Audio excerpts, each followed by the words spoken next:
One of the things that was most alarming to me today watching Spencer Cox is, look, when something happens to us, we don't riot and we don't loot. And when I heard that, like, my heart sunk. Because there's this fundamental misunderstanding of why people, specifically when it came to George Floyd and BLM, like why people were angry. That was the government attacking its own people.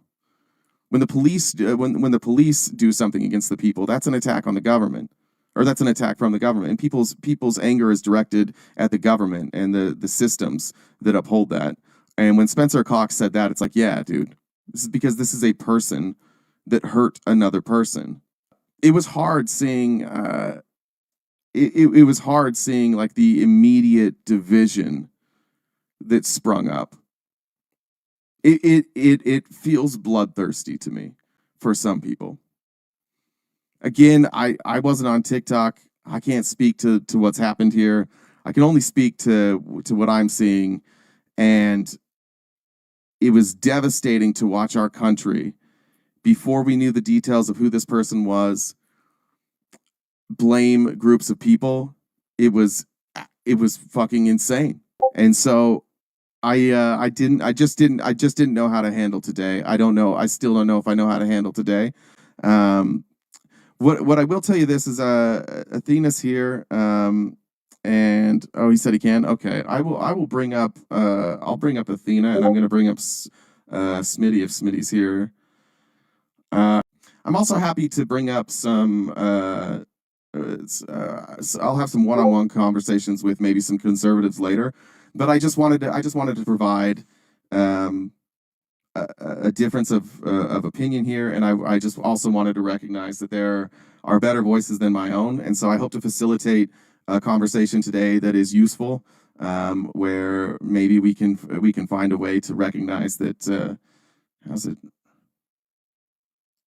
Directs people off platform. Hold on one second. I just got. Let me do this. I think I just need to hide this if we don't want this to be taken off. I think no, not that one. Do that one.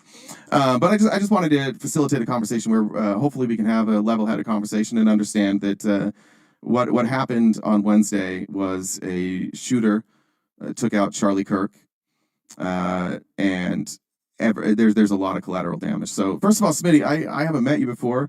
I know Athena reached out to you this morning. I appreciate you showing up. She vouched for you, and she said specifically she thought you'd be a voice that people wanted to hear from. And then Athena, welcome. Thank you so much. Good to be here. Good to meet you. Obviously, I wish, and I'm sure you wish it was under different circumstances. Yeah. But I think it is a very, very, like you said, excuse me, like it's a very, very important conversation. Because I think that, at least from my perspective, right, it's not that folks, at least on the left, have a difference of opinion per se. But I do think that there's some nuances and clarification that needs to happen, because what I saw directly after the shooting was kind of this narrative that the black community doesn't care, the black community doesn't have empathy, when in reality the black community and other communities that are marginalized have the most empathy, right? And because of our experiences, because of what we've been through, right? I grew up, just a little bit about me, I grew up in a neighborhood in the 1980s in LA where there was violence like this every week. Even to this day, I react anytime I hear a loud bang, right? And so I have empathy for all of those folks that were there. I have empathy for everybody that witnessed what happened. But where I choose to put the most empathy, my most focus of where I'm going to put that empathy, are the people now that are going to be marginalized even further, right? Because, for me, the retaliation may or may not be some other, deranged person doing something, but the retaliation will be more support for anti-undocumented immigrant bills. It'll be more support for bills that are against the trans community. It'll be more support for repealing the Civil Rights Act, right? It'll be more support for that, which will have very negative consequences. And so, again, it's not a lack of empathy. It's where we choose to focus it. So I just wanted to start that. Thank you. Athena? Yeah, hi. I don't know where to start. I agree with everything that Smitty said. I feel like marginalized people, or as like black people, like as a black person, I do think that seeing it from myself and seeing it from other black folks within my circle, sometimes I feel like we have a little too much empathy, maybe. too much empathy where we're expected to be the mules or carry everything or be strong enough to be there for everybody and solve everything, right? So I think that there has been an attempt to demonize Black people for choosing to maybe be more selective for our own personal, maybe mental health, or maybe because some people just feel relief, right? So I think that if we have more honest and open conversations instead of just more of like these binary conversations where there's a bad and a good side, I think that will be better, definitely. One of the questions I have is how the struggle for me is like how do you move forward in a manner now to try and I don't know if bridge the divide's the right word, but like the struggle for a lot, I think probably everybody here that wasn't a Charlie Kirk fan, like the struggle is deciding like everything I think this person stood for largely was abhorrent. Maybe not everything that this person stood for. You know, he said they said he was a loving father. But how do you move forward and allow people to have the like give space for those conversations for the people who have been impacted? When you and I talked this morning, like that was kind of the thing. Like it's easy. It's easy for me to move on. It's easy for me to have empathy. It's easy for me to say calm your emotions because it doesn't affect me in the same way. Like Charlie Kirk, the way that it affects me personally when he was shot, like it makes me think of my own safety. Made me think as a father about my daughter not having me be around, and then escalating political violence. But like I won't be targeted. There's not going to be like a target on the backs of white dudes. So how do we facilitate the conversation or move forward with the conversation in a way where we can have we've got to have a lot of like really tough discussions without it like descending into chaos. Wait, Smitty, do you want to go first? I can go after. It's the longest question ever. Sorry. Yeah, absolutely, absolutely. I think it's a difficult question because I think there are so many people in so many different marginalized communities that are so sick and tired of being sick and tired. And I think that those folks who are not marginalized, I think really have to see those communities first, right? It's almost like, you know, you're a doctor, you're coming in and you're trying to do an operation, you don't even know what ails the patient.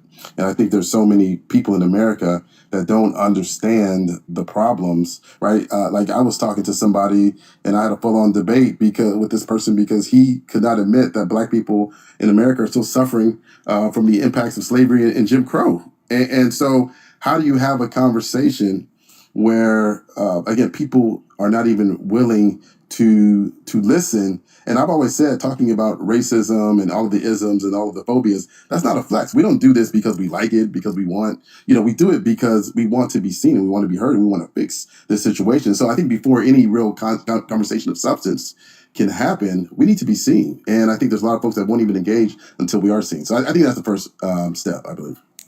When you say seen, you're saying like that. When you're talking about like people not recognizing marginalization, is that what you mean by seen? Like that we've got to actually have these issues be front and center? Yeah, absolutely, absolutely, right. Like if we, just really, if we look at some of the aggregate data around, for instance, the unemployment rate, right? When we look at the unemployment rate in America, I think the last figure was 4.3% overall, but the Black unemployment rate is 7.5%. And why is that? Especially with Black women who are amongst, if not the highest demographic when it comes to education. It just doesn't make sense, right?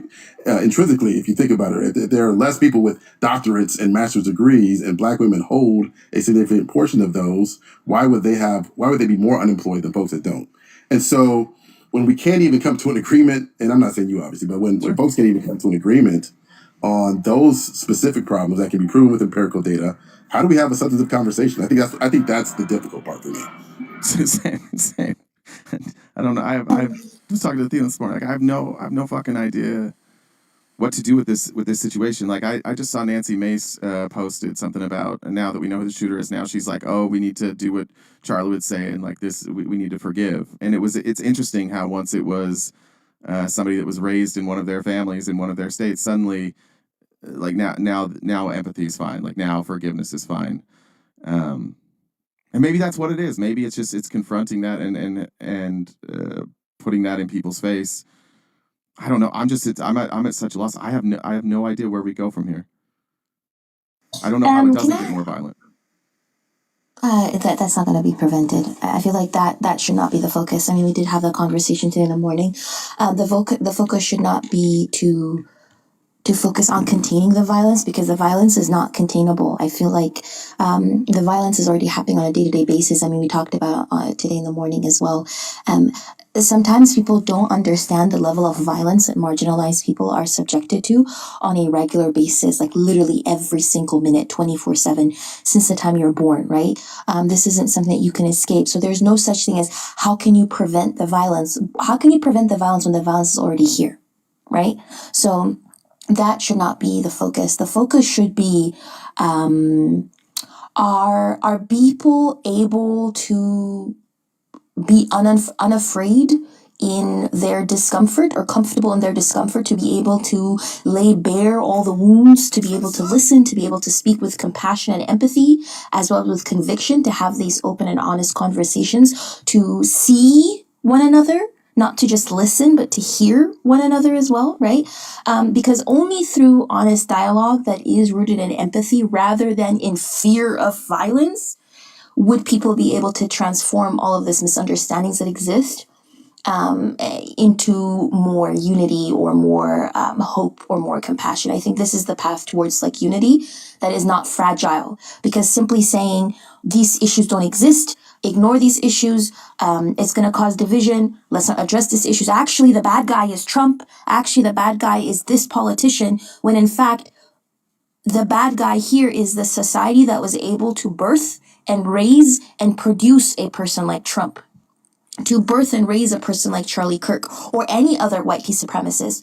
What is failing within society that it is creating this type of environment that is fertile for, let's say, a white person or a young person to be able to get radicalized? Those are the real conversations that should be had. But the problem now is that people are too busy to focus on curing the cough instead of curing the cold. How do we?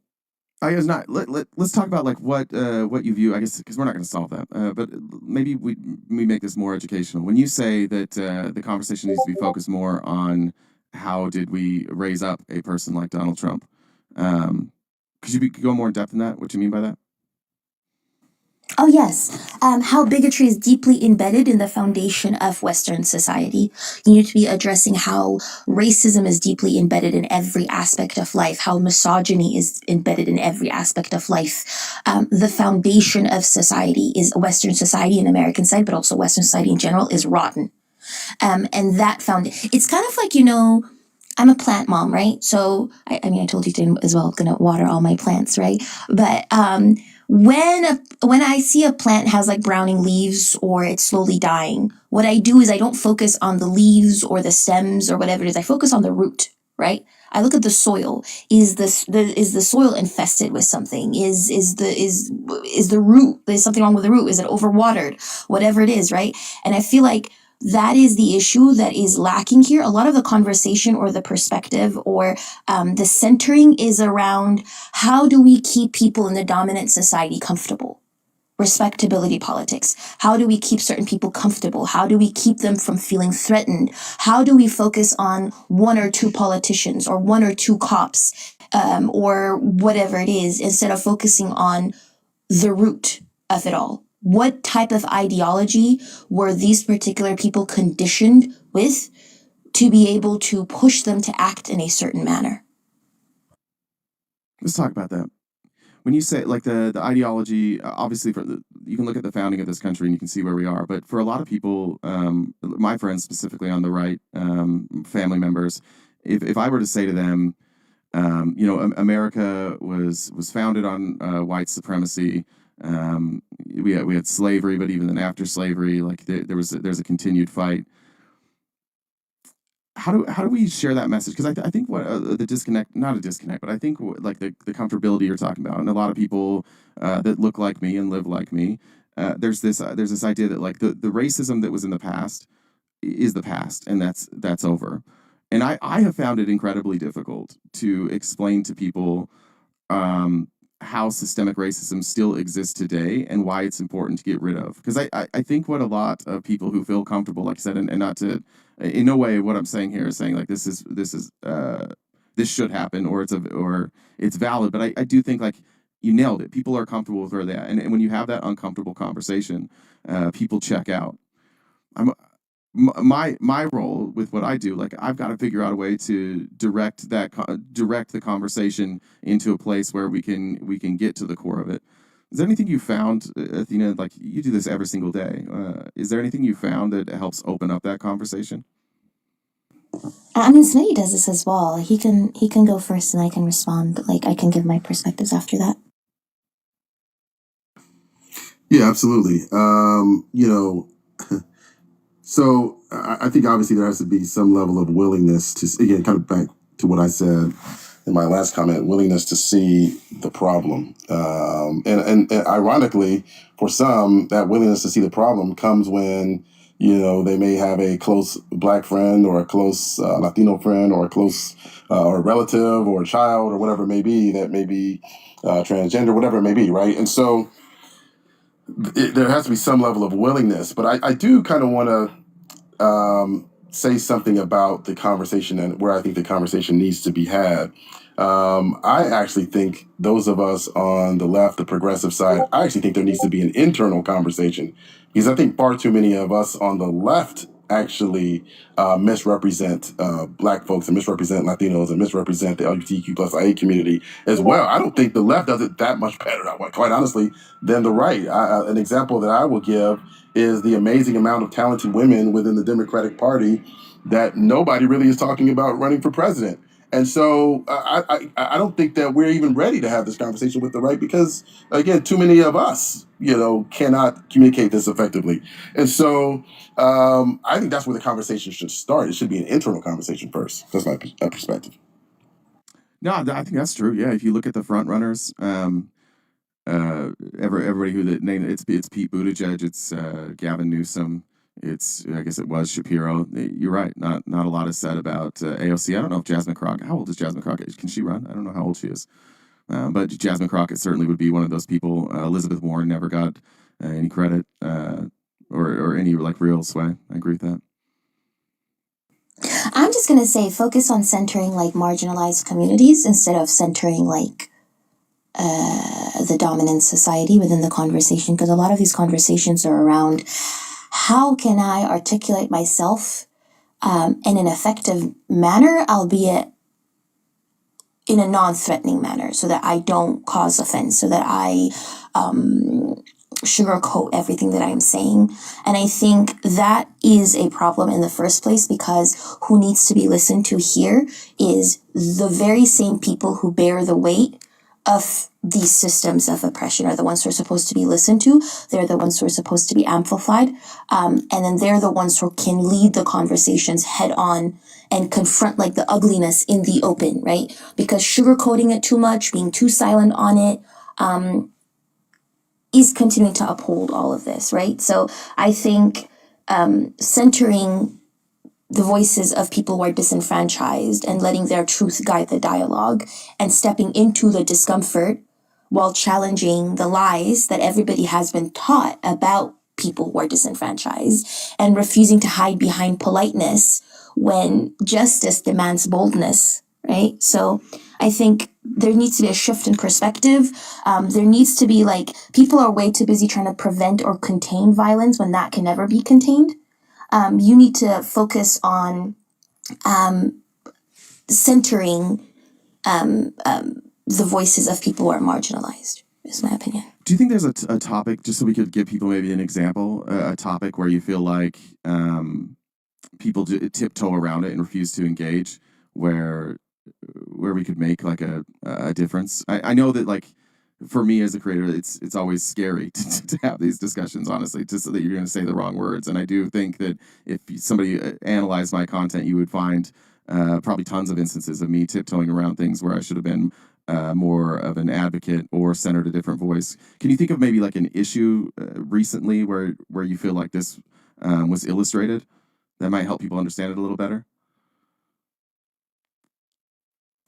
For me personally, like topics that a lot of people have struggled having with me was the fact that everybody is complicit, right? So when we talk about racism, the fact that all white people are complicit. When we talk about misogyny, the fact that all men are complicit. When we talk about queerphobia, the fact that all straight people are complicit or cishet people are complicit. Telling people, because everybody wants to be good. Well, not everybody. I mean, there are some people who don't actually care about being good, right? But a lot of people just want to be good people. A lot of people want to feel like, okay, I'm not a problem. And when you tell people, no, actually, you are a part of the problem. That is your default conditioning to be a part of the problem. They immediately start like I've gotten a lot of people who are like, oh my God, you're such a B word, and you're such a misandrist, you're anti-white, da, da, da, da, right? But the thing is, it's that shock factor that pushes people out of their comfort zone that then forces them into listening to what you are saying, right? So I think a lot of people have a struggle with knowing that they are a part of the problem. They're not just a bystander. They're at the scene of the crime. Do you think like our level of success, or I guess like in America we don't have the same problems that most people do, and when it comes to like food insecurity, or we're not constantly being invaded by another country. Do you think that because we have it kind of easy and safe, that people just don't want to rock the boat? Like, I know for me, like when you say things like, for example, for me, like I would be complicit in upholding white supremacy. I think that had you told me that 5 years ago, I would have been furious. I think today, with a different perspective, I understand what you're saying, and it's interesting, like especially comparing the ideology, or I guess the rhetoric from people like Charlie Kirk, where it's always like it's all about yourself, right? A lot of times their attacks on marginalized communities are pull yourself up by your bootstraps, right? Take accountability. Until that accountability comes to like I benefit from a system of oppression. Like again, what happened to Charlie Kirk, it only affected me in the way that there's an audience here, and I have a kid, so like I could see, and I'm a content creator, so I could empathize in that way. But like the attacks, the vitriol, like the people that wanted to get revenge for Charlie Kirk, they weren't coming for me. And this is before anybody knew a shooter. And I think that it was so glaringly obvious what this ideology of Charlie Kirk has become, because we didn't know the shooter, we didn't know the race, the gender, the sex, we didn't know anything about the shooter, and yet the same communities that are consistently targeted immediately got targeted, and I didn't. And I do think that that's hard for some of us to admit, that being outspoken, you can say everything you want, I can do all the right things, and at the end of the day, I still won't be the target. And I find it interesting that so many people are afraid to say that. Once it was explained to me, it made sense. It's like, yeah, it's like being a rich kid, like you don't live the same life. You got the benefit, and it's okay to say that.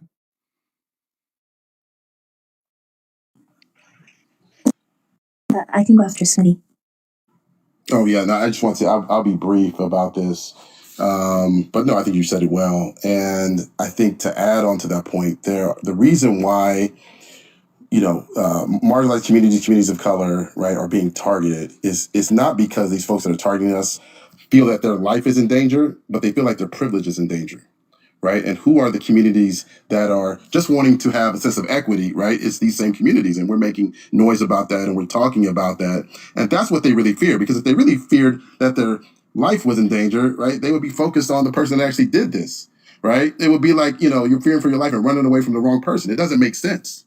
So again, it's not about their life. It's about that privilege and who they feel is coming for that privilege. So that's all I want to say. That's interesting. I haven't thought of it that way. That's 100% right. The initial reaction is like, I didn't say this to a lot of people, but like there was this instant reaction that from the Kirkians and Spencer Cox, the governor of Utah, that was like, Christian conservatives are under attack. And Charlie Kirk, nobody hated Charlie Kirk because he was a Christian or because he was a Republican. They hated what he said. And by adopting that victimhood, I think people don't realize what they're adopting there too. Like it was bizarre to see. Like there's not this string of people going after white Christian conservative men. there's a couple of them that a lot of people really, really hate because of the damage that they've done, and that was alarming to me to watch so many people just so quick to be the victim. They desperate to be the victim, desperate to show that like it was almost like in an attempt to show like equality, like that everybody's the victim, so marginalized communities need to be quiet because actually it's the Christian conservative white Christian conservative men that are under attack. That was alarming. I had friends who said that, like, I'm afraid to go outside. It's like, the fuck are you talking about? Like, why are you afraid? There's no like increase of violence against you guys. But I think what people also underestimate is that with privilege comes like a betterment of your material conditions, right?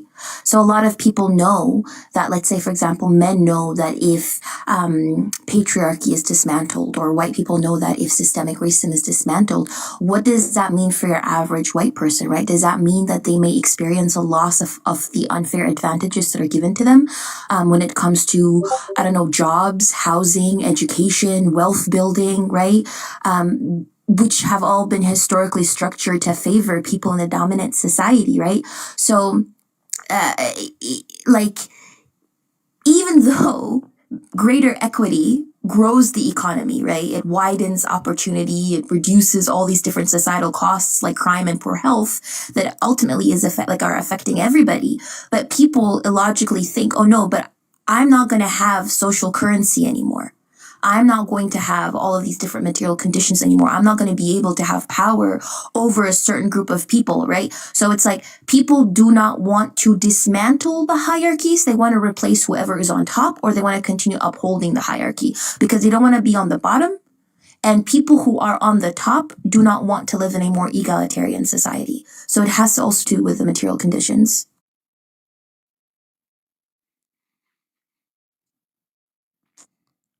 Interesting. Does that make sense? No, it makes perfect sense. Sorry, the reason I'm silent there is, and I think that I probably owe you guys an apology, like saying like, so what's the solution? Asking you guys to come up with a solution for it, like, because I don't know. I think that's probably unfair, but it is like, how do you have a look? I benefit from this. I'll say it. Like, I'm a white dude. That's good for me on TikTok. It is. It's. I think that some people, whether they're moderate or even conservative, they'll see me as less threatening. I can be hyperbolic. I can say more things, and I won't be cast aside or othered. Like, there certainly is a benefit. There's no doubt about And that. if push comes to shove, you could just put on a MAGA hat and blend in. Yeah. There is no existential threat to you, right? Because if push comes to shove and you say, actually, you know what? I fear for my existence, and therefore I can just, I don't know, I don't want to actually stand up for my stand up for my beliefs. You could literally just put on a MAGA hat, and then you would just fit right in, right? Yeah. So, and that's precisely why I say who needs to be centered in these conversations are the people who can't fit in, the people who can't just choose to opt out of being targeted, because then their perspectives are ultimately going to be able to actually address the core issues. Makes perfect sense. Smitty, you have anything to add to that? No, I think Athena said it very, very well, and I think that, again, what ails America, right? It was, I saw this from a content creator, and I apologize, I didn't get his name. I saw this content really quickly, but he basically said, you live in a racist society when there was white on white crime in Utah and 7 HBCUs, right, are on lockdown the next day, right? And again, it goes back to my point around the misguided pointing of the finger. And, there was nothing, and this may come across a little callous, but there was nothing about what happened to Charlie Kirk that surprised most Black people. We've seen this in our neighborhoods. It wasn't surprising, right? What may have been surprising to some was the selective amount of empathy being thrown around. And I think that's the big problem, right? There are so many people with selective empathy, and they can't have the empathy for the folks that really, really need it, for the folks that have historically been targeted. And that, to me, again, when we talk about what's wrong with America, that to me is a problem. I'm not going to tell anybody to have less empathy. I just want you to have empathy for, again, those folks in those communities that are really suffering. Yeah, I didn't think of it that way. Like, that's I mean, that's just reality. That's fucking crazy that an attack happens in Utah. And, like, I'm from there, so I went to high school in Utah. One of the big, the next town over is where I grew up. My school had, as far as I can remember, and we were a 5A school. There were 2 black students in my school. 2. It is crazy. Like, for something like this to happen in Utah County, and then for collateral damage to go everywhere. And these communities don't exist in Utah County. Like, there's no black community in Utah County. There's no black neighborhoods. There's not a massive LGBTQ community. They all have to go to, like, Salt Lake. Utah County is not a place where you can build a community that isn't white and Mormon. It's even just like being not Mormon, you're gonna have a hard time building a community there. I didn't even make that connection. And that is this, I mean, is this, I'm trying to look back, like January 6th, same thing happened. Of course, any sort of, Colin Kaepernick took a knee and it was just an all-out attack. That honestly was what radicalized me a little bit on this, or at least not radicalized, changed my opinion, because I was a 49ers fan and I liked Colin Kaepernick, and I think maybe my fanhood, I was fortunate enough that, like, I just happened to be a fan of that team, and I was going to probably side with Colin Kaepernick. That was an alarming one too, like to watch the collateral damage there of black communities and painting Colin Kaepernick as somehow like anti-American when what he did was the most American thing you could do. He quietly took a knee in silent protest at the urging from a white Navy SEAL who stood next to him while that happened, and then you saw other white players take a knee. Not one of them lost their job. Nobody can even name me a white player that took a knee. They didn't get any backlash, and so I guess I appreciate you saying that, because I've never really thought of it that way. How anytime something violent happens, the collateral damage spreads to other communities without any involvement at all, and I've never thought about that.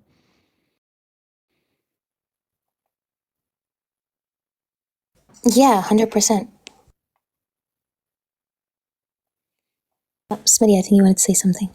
Oh, no, I was just gonna, same thing. Yeah, no, I mean, it goes back to Athena's point, right, about complicity, and there's certainly me as a man, right, I'm certainly complicit in misogyny, because again, there's an iterative nature to being a man, being a woman, that we're just, as men, not going to understand, right? We can understand the pain, right, of sexism, because we understand racism, we understand pain and trauma, but we can't understand the iterative nature of it. We can't understand how it shows up, right? How it manifests itself, right? Women understand that because they have to think about it. And so I don't blame you, right, for not knowing. I praise you for, right, having this conversation. It's the folks that, quite honestly, even grow up in more proximity to black folks that deny it. And some of this, by the way, is not white folks, right?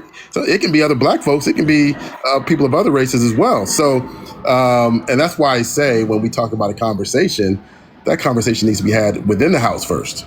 Yeah. I think that's really important. And unfortunately, It sounds like there have been some of these conversations inside the house that haven't gone well. I haven't been on TikTok, but from what I've heard, like, some of these conversations haven't gone well across TikTok, and there seems to be a lack of willingness from this side of the aisle to address it. Yeah, and also having normalizing topics that are considered radical, right? I think, like, for example, I think, like, you're actually one of the perfect candidates for this, RTP. I'm not going to lie, because when somebody looks at you, like, you look like you could vote Republican, you know? Like, I've always thought this, right? Because the first time I saw you, I was like, who is this Republican? Why is he on this, like, liberal live, is what I thought, right? So when somebody looks at you, you look like you could vote Republican. But then all of a sudden, when you start talking about like these radical policies, which is just like, I don't know, healthcare or racism or systemic racism, people will be taken aback. They're like, wait a second, why is this person who looks like they belong to the dominant society, they do belong to the dominant society, and they look like they should support the status quo, why are they challenging the status quo, right? So they might be taken aback at first. They might, I don't know, like cuss you out at first and say like, oh my God, how dare you? Like, this is atrocious and obnoxious, whatever it is. But then they'll keep coming back because they will identify with you, right? They will see themselves in you. So they will probably keep coming back. And the more they come back, the more you normalize these types of conversations like systemic racism. What is inherent racism? What is inherent like misogyny or patriarchy? And what are all these different concepts? They'll go like, you know what? Actually, it does not sound that crazy. And they will start listening, right? Because the more you talk about it, the more you dispel the idea that these are taboo topics. This is all radical. Even that word, like radicalize, like this is a radical topic. What do they mean by inherent racism? But then when you sit down and you break it all down, they're like, oh, wait, that actually does make sense, right? And so the more people start having these conversations out in the open, the less terrifying these conversations are, the less extreme, quote unquote, they become. And then people can have more of these open and honest conversations. But at this point, I feel like people just think, oh, radical left, critical race theory, patriarchy, what the hell is this, right? So they immediately kind of like zone out because they don't want to listen to it. But I do think that people need to be able to normalize these conversations. I appreciate you saying that. Thank you. Yeah, I do agree. It feels just like I think maybe the frustrating part about like being called a radical is it's like just say that you don't read. Like just say you've never fucking read anything ever, or that you've never challenged your own beliefs. Because like it's not radical to say that like everybody should have healthcare. It's not radical to say that we shouldn't like starve people to death in Gaza. It's not radical to say that we shouldn't celebrate like traitors to our country. It's not radical to say that like we should fix systemic oppression. It's crazy, and it really does. Like I've been saying this way too much, but like we are so ripe to just get fucked right in the ass as a country because we are incredibly lazy. Most people that you talk to about politics, all they know is something surface level that they've heard from somebody else. That's 95% of America. And I say politics, but that really like goes across the board. We're so lazy. We're so arrogant that if everybody was required to read a little bit, like I don't think these would be radical. Like radical is stealing money from poor people on with food stamps and like giving rich people a tax break. That's fucking radical. What's radical is the fact that a black newborn is 3 times more likely to die during childbirth than a white newborn. I think what's more radical is the fact that trans people have a higher self-unaliving rate. What's more radical is that women get paid less for being women. What's more radical is that people are getting starved or unalived in the global south so that people can sit here in the West and have their phones. The fact that I can sit here like in the West and have like Congo in my pocket and there are people, kids being forced to mine or cobalt or are dying or being unalived so that I can sit here on my phone or my iPad or whatever it is, that is radical. But the reason as to why that we don't perceive that as radical is because it has been normalized, right? Because from cradle to grave, you are indoctrinated into thinking it is normal for people to die so that we can have a phone. It is normal for I don't know, black babies to die because they have like a lower IQ or they just can't govern themselves. They just, I don't know, twerk all the time or whatever it is, right? So it's like that type of like hateful rhetoric is normalized. Dehumanizing rhetoric is normalized about all different communities, like marginalized communities. So my question is, why can't the opposite also be normalized? Why can't it be why can't talking about these systems of oppression, or how deeply embedded all these forms of bigotry are, why can't talking about these things be normalized? It really, I think you've nailed it. Like, people are complacent and they have it easy, and we want to justify why it's easy. We look at the history of America and we're like, we did such a great thing. Like, America became a superpower. That's true. America became like the most dominating power in the world. That's true. It's also true that they did it by just stepping on people, literally just like murdering people all over this world. That's how we got this way. There's a defense transition request. You want to bring great. her up? Yeah. Can you? There's a way to change the layout so you can do different boxes. Let me forget. Yeah, I'm not super familiar with this. Let me adjust it. Hey, welcome, Laney. Hey, so I'm here at the booth at Union Station in DC. So I'm doing my best to isolate my voice, but you'll probably hear some chatter in the background. There's some dude on a megaphone across the street. I can hear that. Well, thanks for making time. I appreciate it. I reached out to you kind of late, so thank you.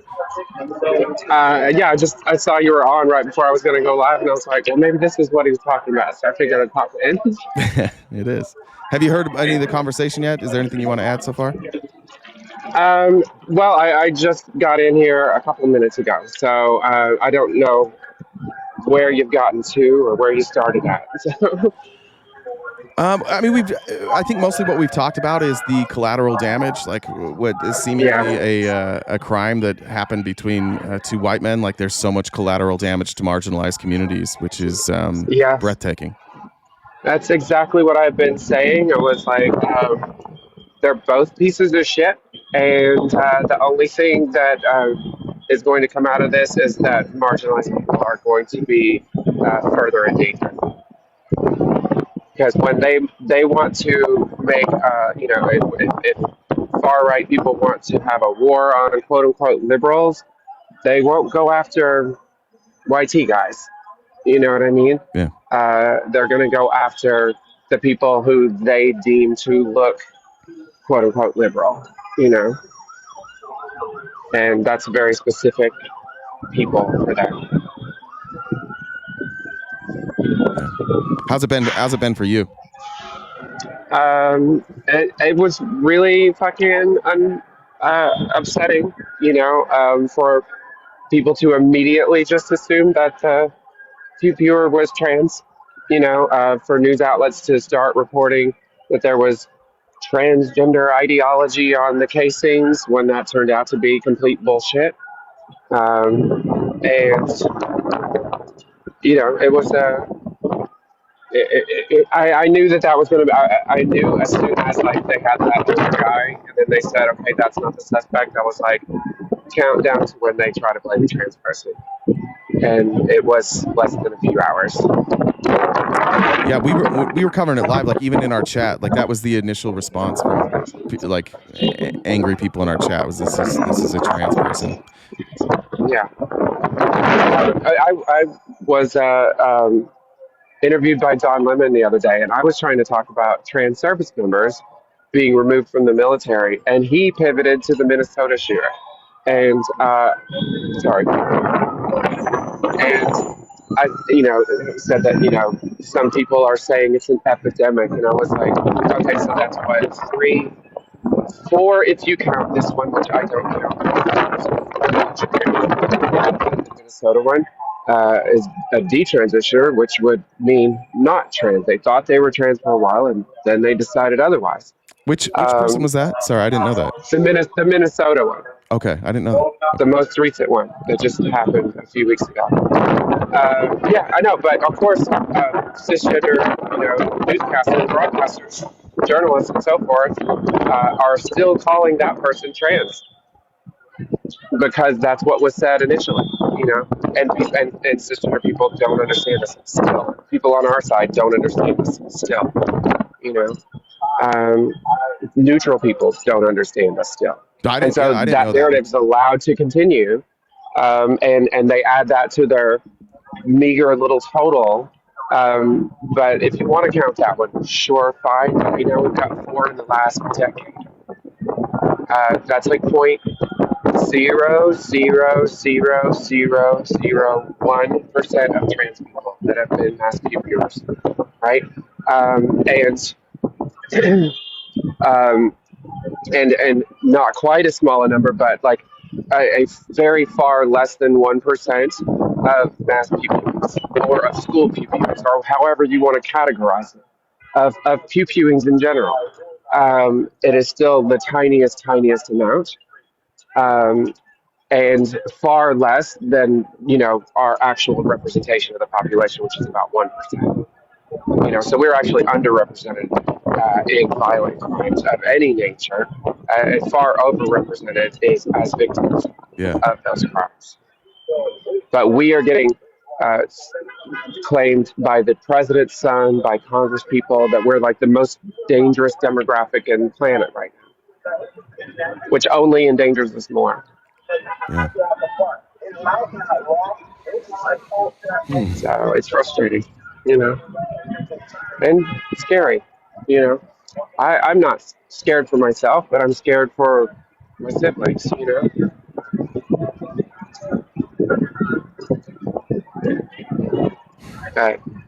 Sorry, I'm out of words. I'm honestly like I'm just listening. I'm sorry. I don't know what to say. That I'm just trying to think. Like,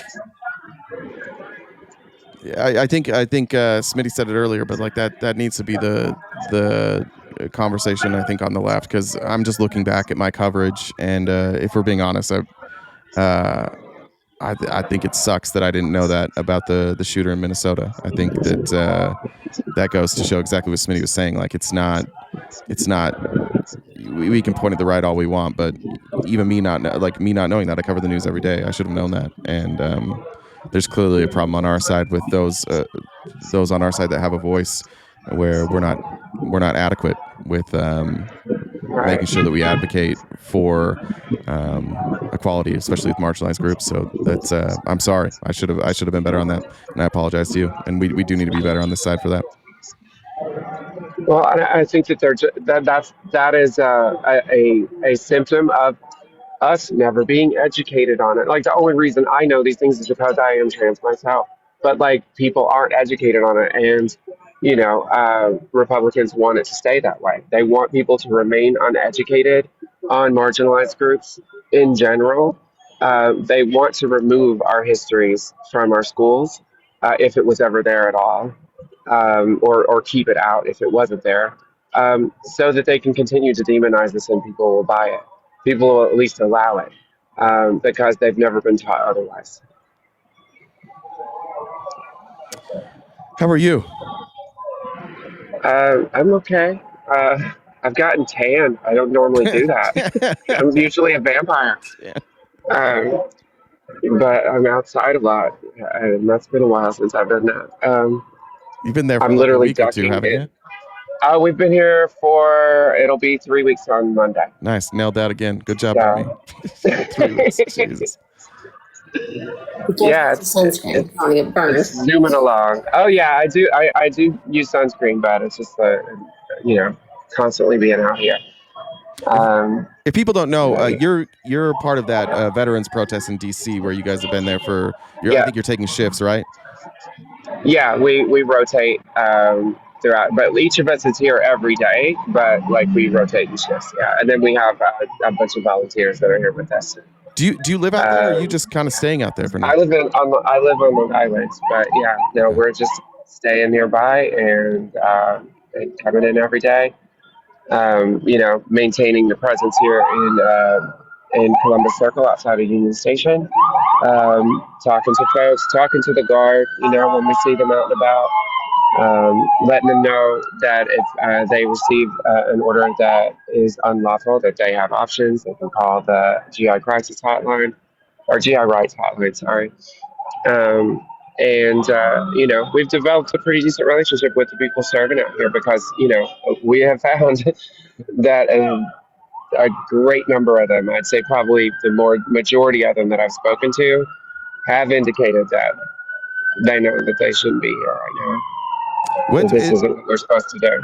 Is the sirens going on just like 24/7? They've been going this whole time. Kind of. Yeah. I mean, it's just city stuff. It's like an ambulance or a fire truck, something always going by. Okay. Yeah. City life. That Wow. sounds like an ambulance. Well, I appreciate you being here and taking time from your protest, and feel free to jump in anytime. Athena, Smitty, is there anything else you guys want to add?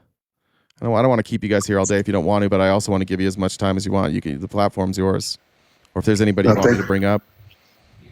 Yeah, I've got to run, so I just wanted to say a couple of things. One, thank you for having me. It's been a great discussion. Sometimes, when I'm listening to Athena, I just get mesmerized with her incredible grasp of this situation. I turn into a fan as well. So, Same. Athena, how much how I feel about you, and I love your comments section.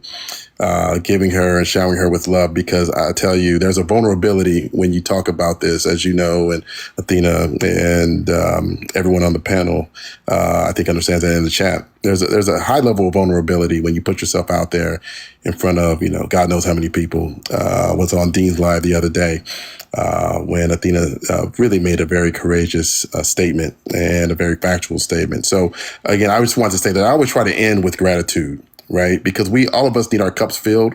We're going through a very difficult time, and we always have to leave some space, right, for that next conversation. And so I just want to end on that. So much appreciated. Thank you so much for having me, and look forward to the next discussion. Yeah, thanks, Smitty. I appreciate it. It was nice meeting you. Yeah, likewise.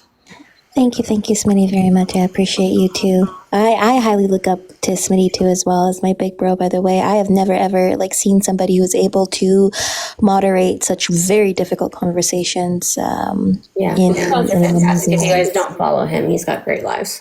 Yeah, he's got great lives. The conversations get really, really rough at some points, but he does it really, really well. But one thing I just wanted to say is, one of the last things I wanted to say was, if you've never been in another person's shoes before, then I would highly discourage you from trying to tell them how they should react to or feel about their oppression.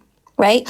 So if you are not Black, you should not be telling Black people how to react to their oppression. If you are not queer, you should not be telling queer people how to react to their oppression.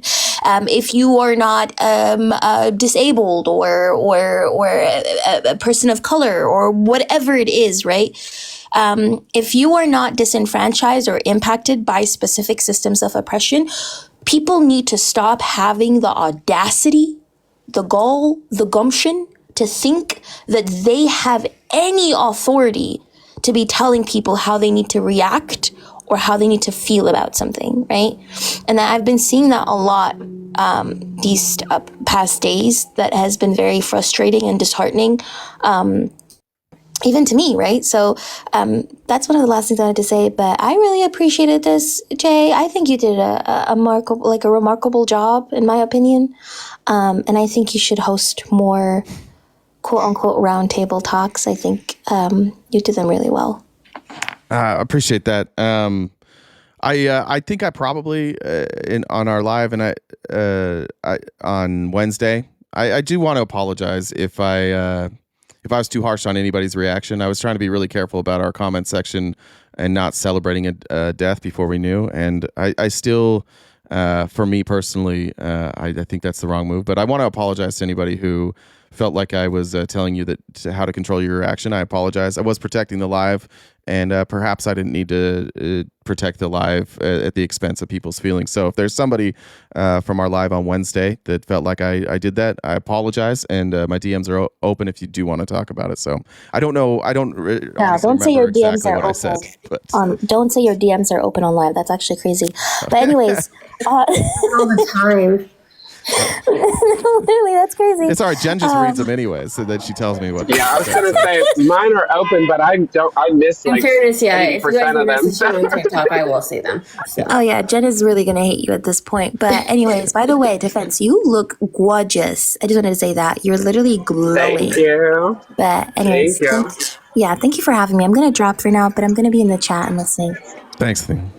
By the way, I love you, Jen. Bye, Athena. Bye. So we've got looking at. So Benny's been here for a minute, and then African. I don't know if I don't know if there's anyone that's private that I don't see. Well, let's just try and keep it small, and as people drop off, we can bring people up. Let's try and keep it about 5, and then so if you guys are waiting, I'll bring up more people, but let's keep it to 5, and then when people drop off, we'll add new ones. Does that work? Fine by me. What's up, Benny? African, how are you? What's hanging in there, man? Yeah, it's. I saw you were live yesterday. I turned it on for a second, and I saw like 2 seconds of the chat. I'm like, I gotta get the fuck out of here. I wasn't ready for it yet yesterday. Yeah, man, I get it. And being in Arizona too, like I've just been telling people to embrace their feelings and emotions because every feeling, every emotion is valid. Like, embrace it. We're not all going to feel the same way about what we've seen the last couple of days. Yeah. You know, so like you said, like I've been trying not to tell people how to feel. Like, I'm with you. I don't think celebrating what happened is the right move, but I get it. You know, like that's not how I react. I think that whoever commits crimes like this, heinous crimes, needs to be punished. And it was a heinous crime. Nobody deserves to go out like that. But for sure, like, it's not an easy thing to cope with. You know, in this environment, I've even said we become so desensitized to violence and just saying whatever the fuck we want to say in this political climate. And I think that it's a dangerous political climate that's been created because of that. Yeah. You know, and I was not surprised by what happened. I'm actually surprised that something like this didn't happen before, over the last decade, you know, because look at where we are. And so I'm just telling people to embrace their own emotions and process it. Take some days. Like, we've had some challenging lives the past couple of days, but yeah, it's just a difficult moment. And it's just crazy because instead of focusing on someone's life and all the families that are impacted, even people that were there, you know, they're traumatized. We had some other creators that were there in Utah, and they saw what they saw. You know, they were feet away, and they're going to be traumatized for life. Yeah. And the first reaction on social media is, well, what is his political party affiliation?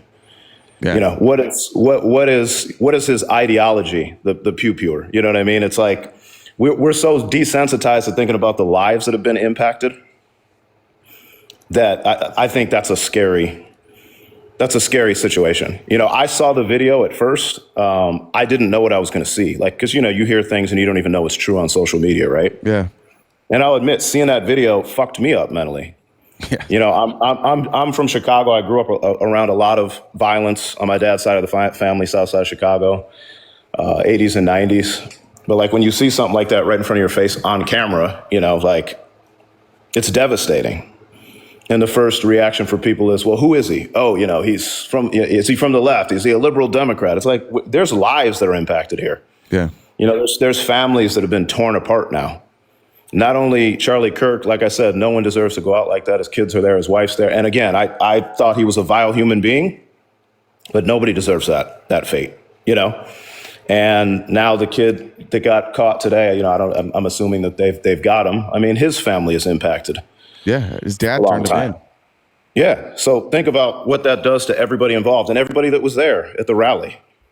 You know, like, that was there firsthand. And I just think we've become it's like a culture war. It's like a political culture war, and it's sad. And I don't think, like, the statements made by the guy in the White House, they don't help either, especially before you even have a suspect in custody. And it's like blame game.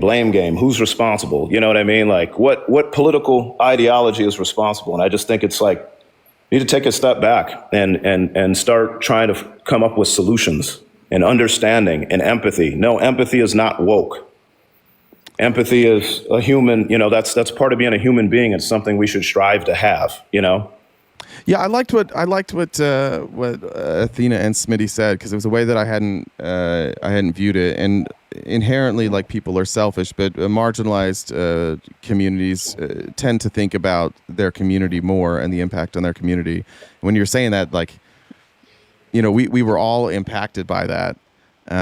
But there was no stop and pause of, let's make sure there's not more collateral damage. Let's make sure that, like, and that's a criticism for myself too. Like, it was just immediate I mean, I remember my chat. It was like, you did this. It was such a wild thing to say. Like, for people to be like, you caused this. And I understand they're outraged too. I understand that that's what they were seeing, and they were thinking about themselves too. But it is a very, very broken picture of America, that when this happened, there was an immediate divide, and then people immediately started looking for somebody to kick.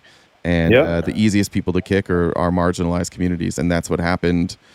Like I said, there were, I think, at least 3 HBCUs that had bomb threats.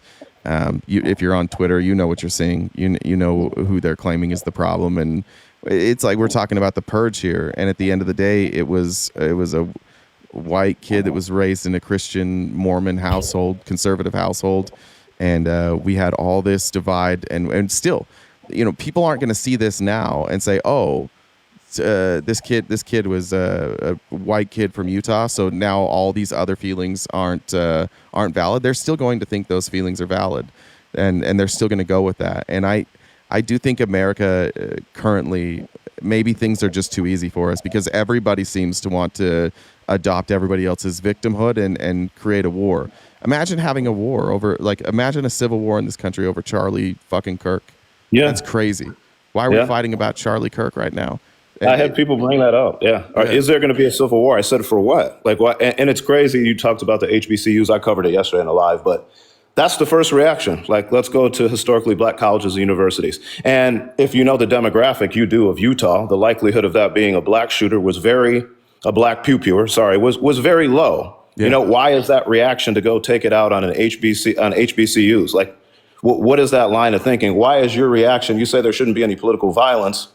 And then a lot of the first reactions are, this is war on liberal Democrats. So you're answering violence with more violence. You think that's going to create a solution to this problem? That shouldn't be our reaction, where you immediately, we've got political commentators on mass media calling for retaliation before we have a suspect or a motivation. Yeah. That's just a crazy world that we're living in right now. You don't even need facts anymore. Well, you don't even need to wait. They want to do it quickly before they get the actual motive of a suspect, so that they have the justification. You know what I mean? Like, there's a short window where they can have that imaginary justification and go do something, right? And so they want to take it out on the people they hate, and so they're going to assume that the people they hate are the ones who did it. I agree. I think that's where we should that's one way that we could push back and just stand up against this, them trying to inch their way in whenever they can with this BS rhetoric of it could be this, it could be that. They want to put these labels on as quick as possible. I mean, we saw it with all this, who was it? Somebody said that it was Crowder, had the information about the trans stuff on the bullets. Seriously, Wall Street Journal? What? But we need to push back on this. Okay, show us the receipts. Okay, then don't talk about it. If we don't see nothing, then it ain't true. So that's where I get angry, because we. Just as a rainbow person in a same-sex relationship, I just think about what would have Charlie have said if the Pulse thing happened nowadays, and it's just crazy to me to see all of this sadness and capitulation that goes on for the things he has said and done just because this happened to him. Yeah, I think maybe that's part of in with this divide, people naturally now, if you're gonna say people that were outraged on behalf of Charlie Kirk, now that you have to adopt that, right? And the way that it furthers the divide is now there are a lot of people who don't like Charlie Kirk, including myself, and I don't think that the history of Charlie Kirk should be ignored. I think that the truth, just like history in this country, we tend to do this, and especially for white heroes, we tend to cover up the whole story. And the truth is that Charlie Kirk was not what people are saying. People saying oh, Charlie Kirk was this good family man who just wanted open debate. I believe like Charlie a Christian, Kirk, such a good Christian. Well, I believe Charlie Kirk's beliefs were deeply held. I think he deeply believed them. By all accounts, he was a caring and loving father and a good spouse. And he did promote open debate. And he was willing to go out in the marketplace of ideas and have debate. All of that is true, but it's not the whole story. And I think that if we can't just be honest about Charlie Kirk, and we can't be honest about what leads to people hating somebody like Charlie Kirk, and we don't talk about his divisive rhetoric, and we just instead say, oh, he was a perfect person who was taken out because of his beliefs, then we exacerbate the problem and we extend the problem, and it is hard to watch my family, all the people I grew up with, look at this situation that happened and say, oh, this is an attack on us. It's like none of you are under threat right now. My community, I grew up in Linden. It's one town over. Orem is not in lockdown. I have a friend who lives a block from UVU, and she was putting up posts that were, this was, I don't know if you guys followed it in real time, but there was a time where somebody showed a video of the police searching through these bushes, and I think that might have been where they ultimately found the rifle. 5 minutes later, she was posting something saying the police have ended the lockdown in the neighborhood. There was no neighborhood lockdown. The school was only momentarily locked down. There's not all this violence happening to white Christian conservatives in Utah. And that's what was crazy, is that all these people collectively are like, this is an attack on us, while actual marginalized communities were feeling the blowback. They were actually being attacked. And the attack on my friends and family that live in Utah, the attack was somebody that they had been shot, but they were never in any real danger. None of the other people were targeted that were there. Those were all mostly white Christian conservatives.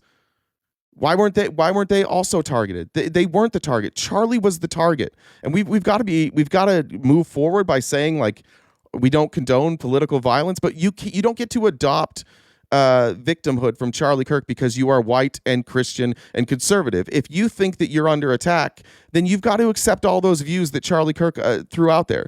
You've got to defend all those views and say oh, I stand with this. And then sure, maybe then you might feel like people want to come after you. But just being a generic conservative, those aren't the people being attacked. Charlie Kirk was attacked for not for being a Christian conservative. His kid's family's Christian conservative. They were fine. It's just wild, how even MSNBC, CNN, it was even more so MSNBC. They fired that one guy, Dowd, for saying that happened? What did he say? He said that Charlie was radical, an extremist, and just it was very soft, what he said about Charlie Kirk, but it wasn't apparently respectful enough. So they fired him. They got rid of him, and all he did was just describe Charlie as a divider, which is what he was. And I don't understand why MSNBC and some of these quote unquote left wing or left leaning media networks are capitulating to such things. That kind of shit right there normalizes the hate and the bigotry. And then that's when we find ourselves pushed into a corner, and we can't even critique a person. We can't even say a person's divisive, and they can sit and say that I should be my people should be stoned to death, biblically speaking, and then that's okay. It's just, it makes no sense. And can I say something? I know there's conservatives here. Sorry to cut you off, but I just want to say this. I just want you guys to have the conversation, right? Instead of playing the blame game. We have to have this conversation. It's very important to say, when something like this happens, we have to be able to call balls and strikes. What of freedom of speech?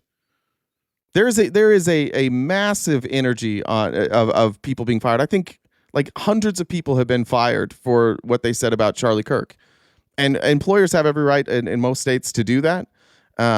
But it is crazy. I'm reading the quote now. Here's the quote from Dowd. He's been one of the most divisive, especially divisive younger figures in this, who is constantly sort of pushing this sort of hate speech or sort of aimed at certain groups. And I always go back to hateful thoughts lead to hateful words, which then lead to hateful actions. And I think that is the environment we are in. You can't stop with these sort of awful thoughts you have and then saying these awful words and not expect awful actions to take place. And that's the unfortunate environment we are in. I don't think that's a fireable offense. He was being honest. Like, if we want to talk about like good faith debate and honesty, that was honesty right there, and it got silenced. Yeah, and again, like, we don't have this conversation when it's not something like. Another thing Charlie Kirk is exposing is like being famous also protects you. Like you get certain protections because you have a large following. People die every day from gun violence. People die every day for the things that they believe in, and all over the country, news organizations, if it gets there, like news organizations will smear them. It's what they do, or they'll say things about them that, like, you know, it was unjust that they lost their life. However, they operated in like a hateful space. That's just true, and that's the news. Like now we can't have the news telling the news. That's true. Charlie Kirk lived in a hateful space, and that doesn't justify taking his life, but that is true. And and go ahead. Sorry, I just want to say, meanwhile, like every other commentator that I saw in the last couple of days has been soft focusing the content of what his rhetoric was. Like they are not saying specific, just quote him. Like, you don't have to give commentary, just quote him. He said these things. This is what he said about public executions. This is what he said about trans people. This is what he said about black people. Like, and this is what he said about women. Like, he doesn't deserve this,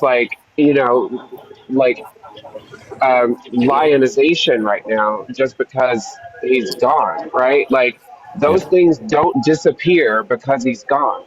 Like, those things last, and the youth that he has indoctrinated into this hateful ideology is going to last. That will be his legacy. The harm will be his legacy, and they're trying to pretend like it's not. I said that yesterday too. I said, just because you die and it was tragic, it doesn't mean that we're supposed to forget what you said and how you lived your life and how you treated people differently than you when you were here on Earth.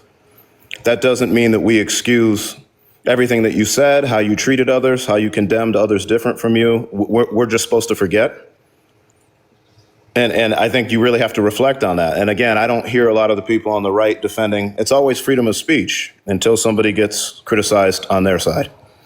And then no longer, Jay, there was even sports writers out here in Phoenix that got fired for writing 2 lines about Charlie Kirk and his divisive rhetoric.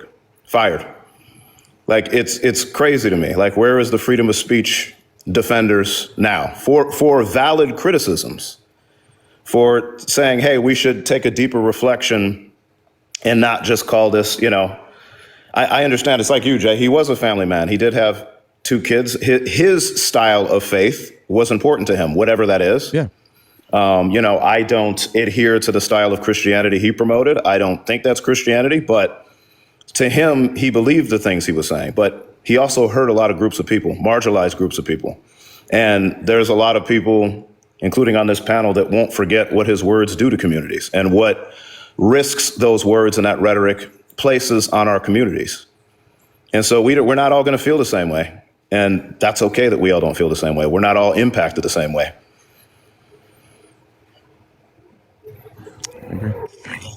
What was I going to say? I was going to add in that, first off, don't feel bad about, when you and Jen were modding the show, all you were doing was protecting your show. You guys didn't say, hey, this is a bad thing that you feel this way or are saying these things. You were protecting your show. You are, king of your court in that area. And that's fine. Like, you didn't say, hey, this is morally wrong of you to do that. Other creators have done that. So yeah, maybe, like, but I still don't think that just because my intentions were good doesn't mean I shouldn't apologize, because there are people who felt a certain way, and like true. even if that's my intent, there's been a couple people who have reached out, and I think that that's fair. And if we can't, I mean, we have to be able to do that. We have to be able to say that our words have unintended impact sometime and apologize and learn from it. And that's really what I'm trying to say. I agree with you. That's all we were trying to do. I was trying to make sure that we didn't fan the flames, but I am certain that in all of that, in our attempts to not fan the flames, I think that there are probably people that were hurt that day that maybe took a marginal or like a reasonable approach to what they were saying, and the voices were silenced. And I just want to say that, like, I can't go back and change it, and I don't even know what the comments were. I just wanted people to know out there that I wasn't trying to discredit the pain that they were feeling, or even say that I understood it, because on that day, what I didn't feel pain in the same way. That was a person I didn't like who lost their lives, but that person never impacted my life. And Charlie Kirk has impacted a lot of people's lives, and their response to that being more inflammatory than mine is okay. And so I just wanted the people, anybody who got caught up in that, to know that, like, that was not my intention, and I apologize, and I'll try and be better.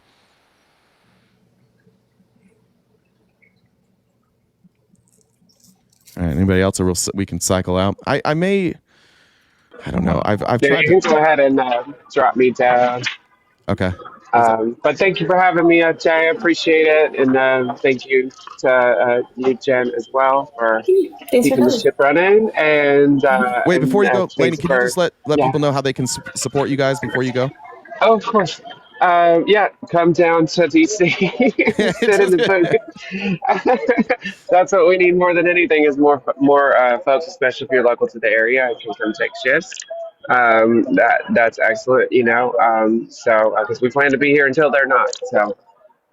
So we need folks to help us be here. Well, we're going to be here. We're not going anywhere, but we can use folks just to keep people company. And do they just show up? Do they need to contact you guys? No, you can show up right here at the booth. We're right out in front. You can't miss us. We're in the tent right out in front next to the fountain. And you can also go to rememberyouroath.org. That's our website. Remember Your Oath. And right now, the donation link is paused for the moment as we're setting up the LLC and the bank account. I think the LLC is done. The bank account's getting open today. So we should be able to move that out and then perhaps reopen. We're kind of like holding on to see, like, are we going to need to go to Chicago, Boston, or Baltimore, or something like that? And if so, then we'll probably reopen it. Otherwise, we're kind of holding steady right now.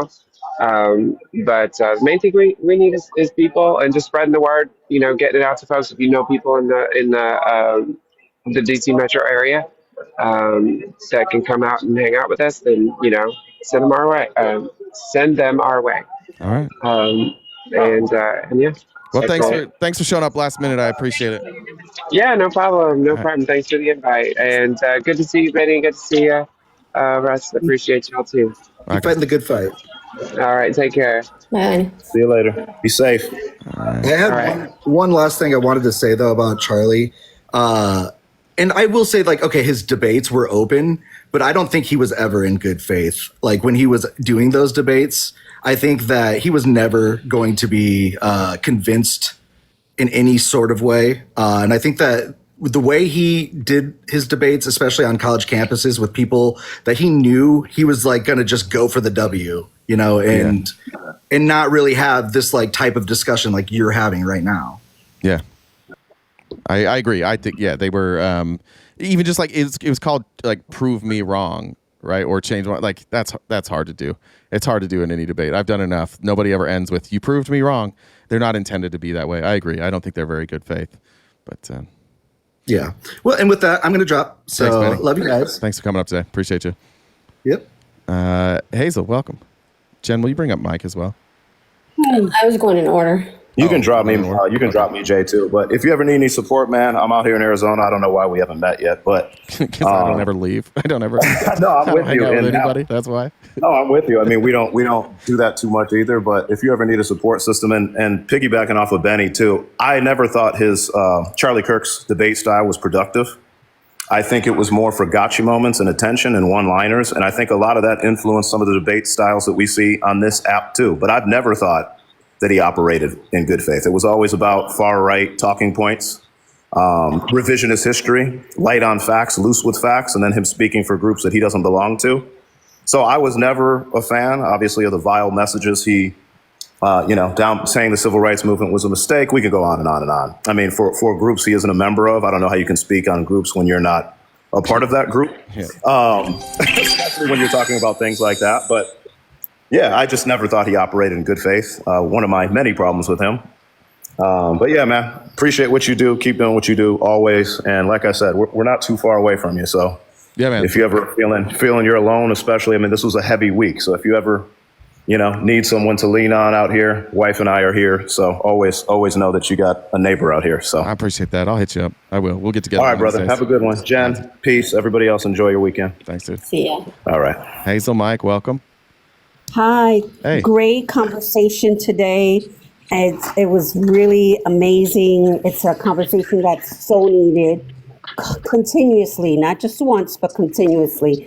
My daughter married a YT young man who was, your parents were New Yorkers who moved to New Jersey, and they raised them in a really nice, quiet neighborhood. And then he marries my daughter, and we're Puerto Rican from New York City. So I remember a conversation that I had with him, and I was talking about white tea privilege, and he said, I don't have white tea privilege. And my neck almost snapped because I was just like, what?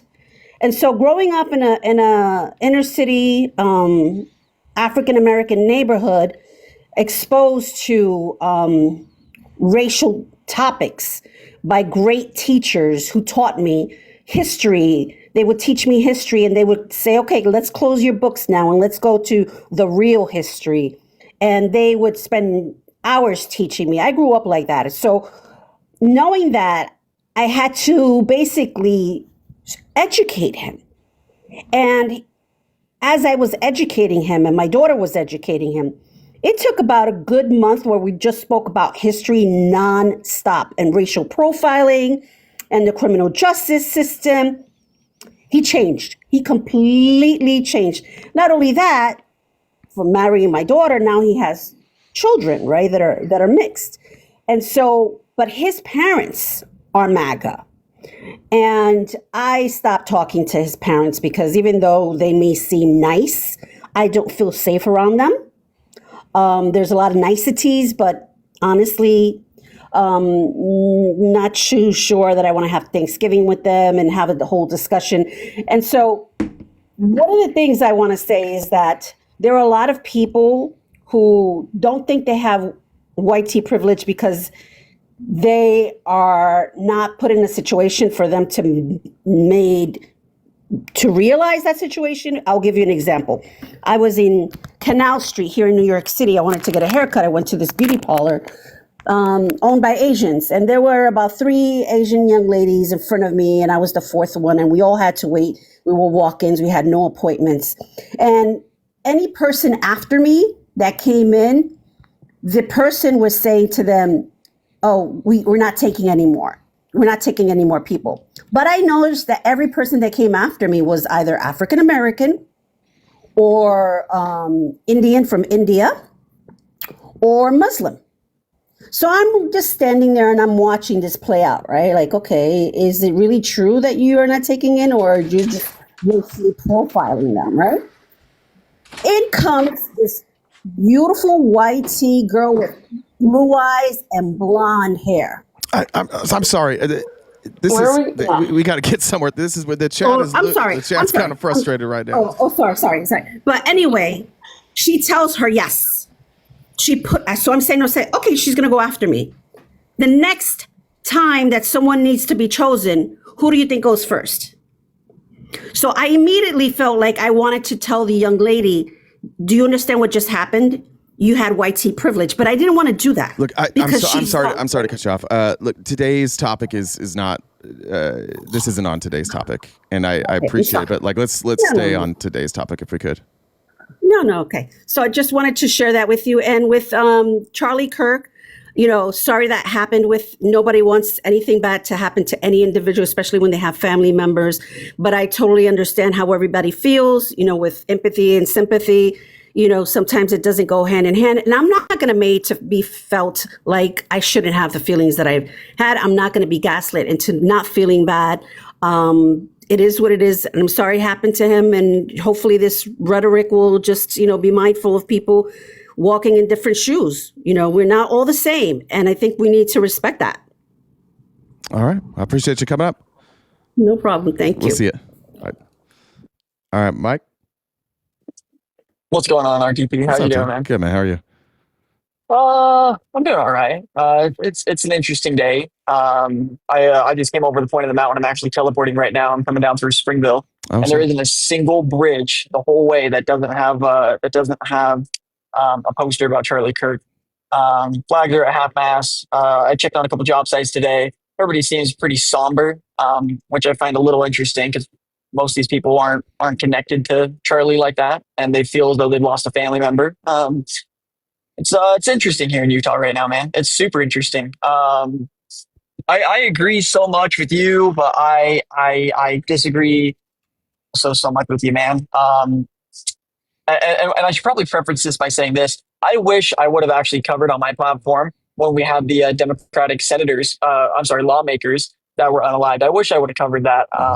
I didn't think it was a crazy big deal. And now that kind of we've seen what's happened with Charlie Kirk go down, I covered this, and I probably should have covered that as well, because I don't think political violence in any sector is okay. I don't think taking someone's life is okay. I'm actually against the unaliving penalty, to be specific. I don't think that anybody here should try.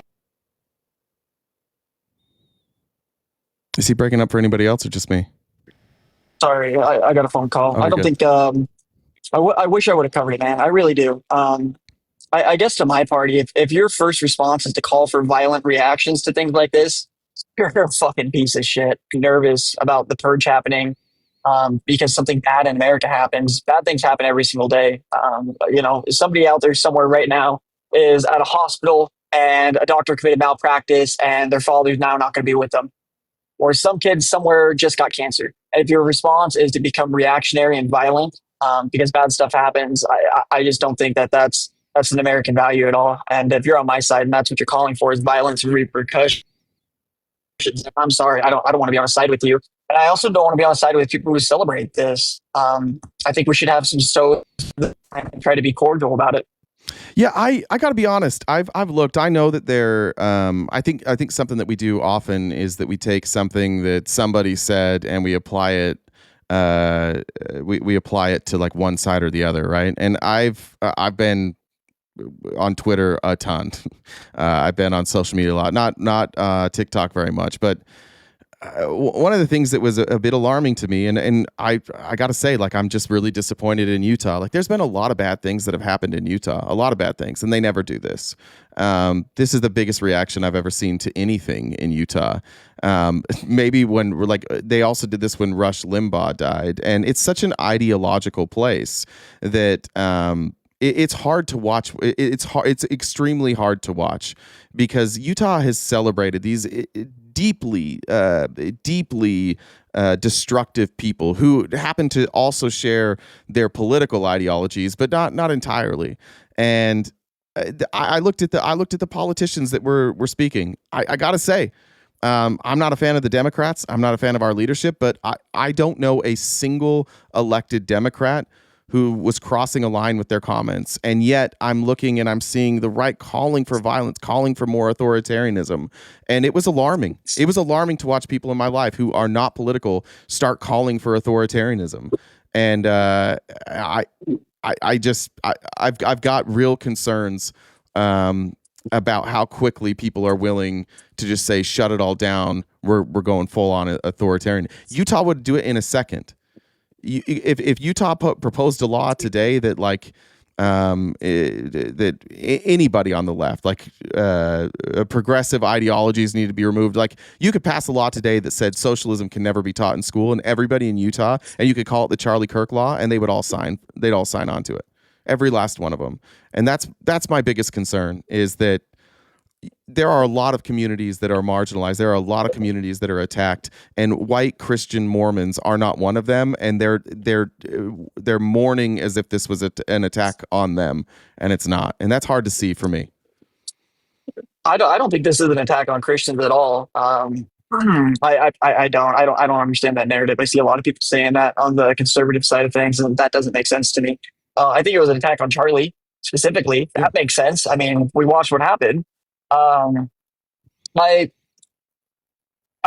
know you said that you don't want to be, policing people's emotions, but to some degree, I think we should advocate for that. I think we should advocate for everybody to stay nice and level-headed right now. I don't think conservatives should be out rioting in the streets or causing violence or making, bombing threats to HBCUs. I think that's fucking beyond radical. But what do you say though, Mike, what do you say to the students at the HBCU though? Like, that's what I'm saying. I agree with you, but like, do I have any right to tell a student in an HBCU like to calm down when like they're just minding their own fucking business, and then now they're getting threats because Charlie Kirk died? Like, I don't know that I can say to them like, hey, no. I'm not saying tell the HBCUs that. I'm saying tell the people who are getting radical and violent that they should sleep on it. Yeah, I agree with that. I was just, when I was apologizing earlier, or the people who are celebrating it. I was talking about people who have been affected by Charlie Kirk, or who, like, after his death, they were targeted. Like, it's not my role to be like, hey, calm down. Like, you know what I mean? Like I'm watching it happen right now. Like, I'm getting lit up in your chat, and I don't think I've said anything wrong. I mean, all I've said is bad shit happens. I don't think this is an attack on Christians, and that I think everybody should remain calm, and I don't think violence should come from this. Your chat's lighting me up down there. Mike's never talked to a black person, Your side's inciting violence, This said a lot about you, that you didn't talk about the Democrat senators. Like, I'm seeing that on both sides right now, man. Like, I don't think anybody should freak out about this. I feel bad, and I think this is a terrible thing. I agree with you, Mike, but you're also choosing to take that and publicize it as well. Like, I'm getting those same things said about me, right? Like, I can only control what I say and what I do, and I'm here in front of a mic. Like, if I react to all that shit and like be part of the divide, fine. Maybe some of the people, I'm not reading the chat. Maybe some people have good points, maybe they don't. But like, that is the thing. Everybody just wants to point fingers right now, and it sucks because for you and I, Mike, we're not in danger, but there's real people's lives in danger right now. If you're a trans person in this country, your life is in danger, and for no dude, I just came through Provo. They're gonna have a fucking riot there. That's what I'm saying. And for no fucking reason, trans people are not involved in this at all. The black community is not involved in this at all, and yet those are the communities that are most likely to be targeted and hurt because of this. But you and I, we're good. Even though I'm on the left, I'm going to be fine. Nobody's going to come after me. And I think that's the part that, like, if we're saying we need to come together as a country, the thing we need to come together of is not like tone policing each other. It's about collateral damage, and it's about people who shouldn't be collateral damage, aren't even involved, who are taking the brunt for all of this. Like every Republican went out and talked about radical leftists and trans people, and they made this all about a left-wing ideology. And I'm looking at this. I'm looking at the background of this shooter, and nothing about this person says left. I agree with you, and I told those same people that I was on lives with that we shouldn't operate on conjecture and try and radicalize our base. Mike, I'm talking about the politicians right now, not everyday people. If we compare just the elected leaders, I agree with what you're saying about the politicians. They all went out and did that. All of them did. Well, all on one side. Yeah. No, I agree with that.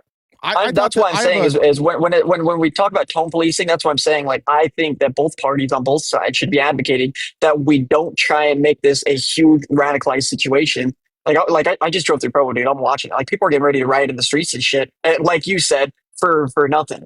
Because something bad in America happens. Well, and that happens every single day. I agree with you.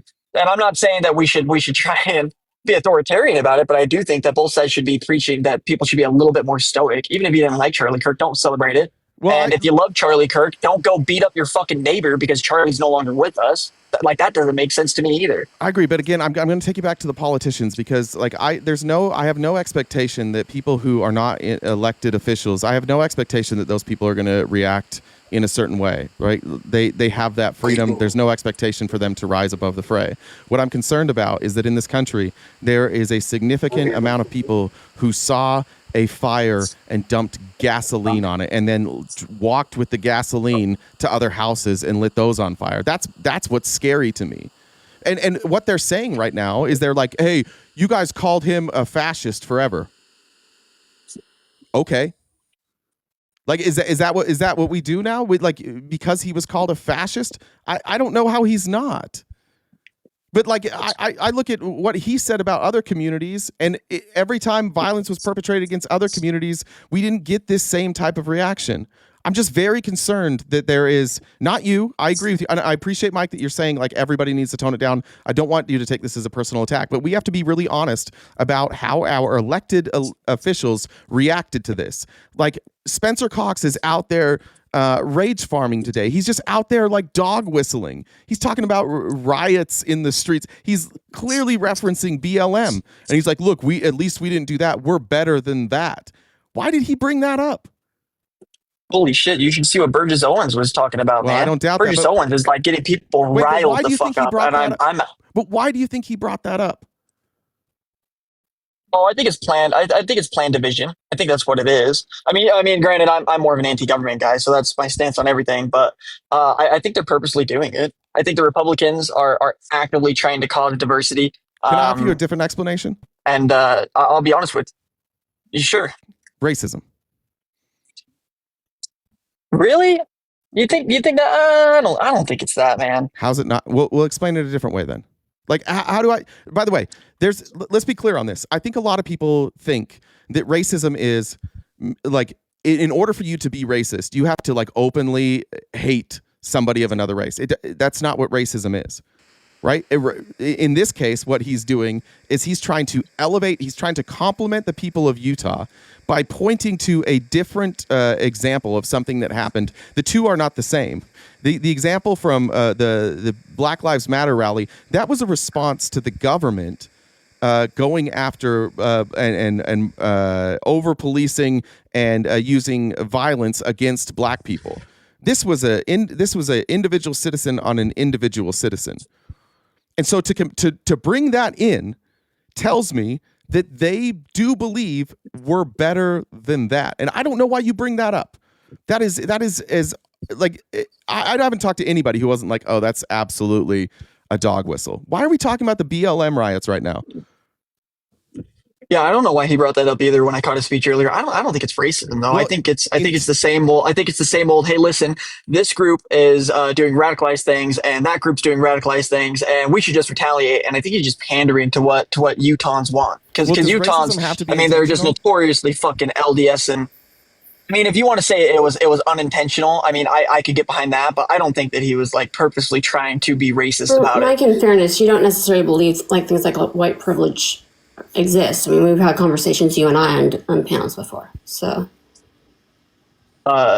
yeah, I don't believe that exists, but that's a whole different rabbit hole. We can talk about it again. I'll be back up on this panel plenty other times. So, I mean, I guess my point that I'm really trying to get to here is I'm frustrated because I'm watching people on the right and people on the left really politicize this, and I'm watching lawmakers and representatives go to their voter base and their constituents and get people riled up, and I don't understand why. Christians aren't under attack, right? You're not seeing churches get burnt down all over Utah. This was a pretty isolated incident, and I can't wrap my head around this idea that we should resort to violence and call for the purge in America over this. I think changes should happen. I can agree with that. But that change shouldn't be, I'm mad and I think the other guy did it, so I'm going to go fuck up my town and destroy my neighbor's property. And like, that doesn't even make sense to me. And I'm going to be pissed if I see it happen in Utah. I'm going to be beyond pissed if I see people start rioting and burning shit down and ripping things up, because that's not how you solve isolated incidents. I wish, Mike, I'm trying hard. It feels like you're going out of your way to not want to admit that something is pretty clear that happened. This is white on white, conservative on conservative crime, and every member of the Republican Party that is an elected official in Utah and then nationally started immediately going after marginalized community. If that's not white supremacy, what is? If that's not what is it then? Why are these other marginalized? TP, I agree with that. What do you mean I'm going out of my way? I'm not being a debate bro today. I agree. No, this was a conservative on conservative, white person crime. This was an incident that happened because people didn't like each other's ideologies. This wasn't an attack on his religion or anything. No, I agree with those things. I don't know why. Part that I think we disagree on. It's the next part. It's the part where this happened and then they attacked marginalized communities. That's the part. That happened. I agree with that. Ideologies. And that happened. I agree with that. That's white privilege. That's what that is. I don't think that's white privilege, man. How is it? They're only. I think people were upset because they see red and blue only, and so when something bad happened to the red side, they said it has to be the blue side. Mike, let me just explain. That's all it is to me. Let me just explain it. White privilege is that you have the privilege to take a tragedy and put it onto marginalized communities. Marginalized communities have no ability when a tragedy happens in their communities to then turn people on white communities. They don't have that ability. The privilege is that you can shift the blame. And that power structure only exists with white America. There's no other group that can take a tragedy in their own community and move the blame to another community.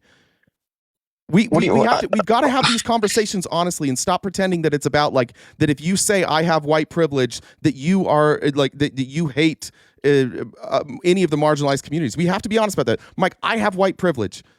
It exists. I get more views because I'm a white dude. I can get away with saying more things because I'm a white dude. This thing just exists. And one big problem we have in this country is we can't even admit that things that are so obviously true aren't true. And this is true. The white Christian conservatives took a tragedy of their own making and they immediately attacked marginalized communities at the urging of Republican leaders. We're urging it. Do anything but blame ourselves. Blame all these other people. It's all their fault that we had a problem in our community in Utah with a Utah resident who was raised conservative, who has access to a gun because in Utah it's easy to get access to those things. And you had the crime committed by these two people.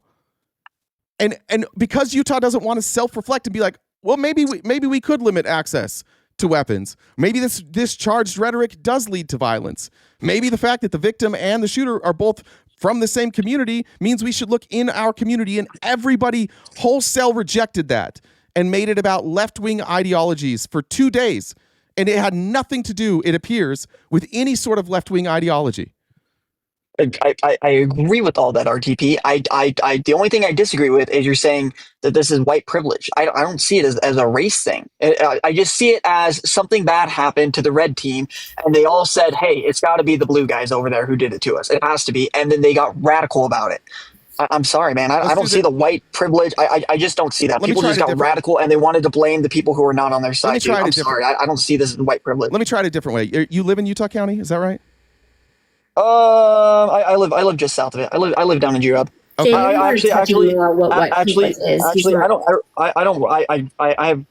have a couple properties all over. But I'm all over Utah. Let me try this. Your chat's crazy on me. Let me try this. I'm going to say where I live. Let me try. I hear you. Let me try this demographically. Okay. Let's say that in Utah County, this happened. Something like this happens in Utah County, right? And it's a Utah County victim, and it's a Utah County shooter. And after all this happens, before we know the details of any of it, they all go and they point at Nephi and they're like, oh, this is obviously Nephi. This is all those rednecks down there in Nephi. They just hate us because we have more money and Utah County's growing and we have they just hate us because they don't get to be like us. That would be unfair, right?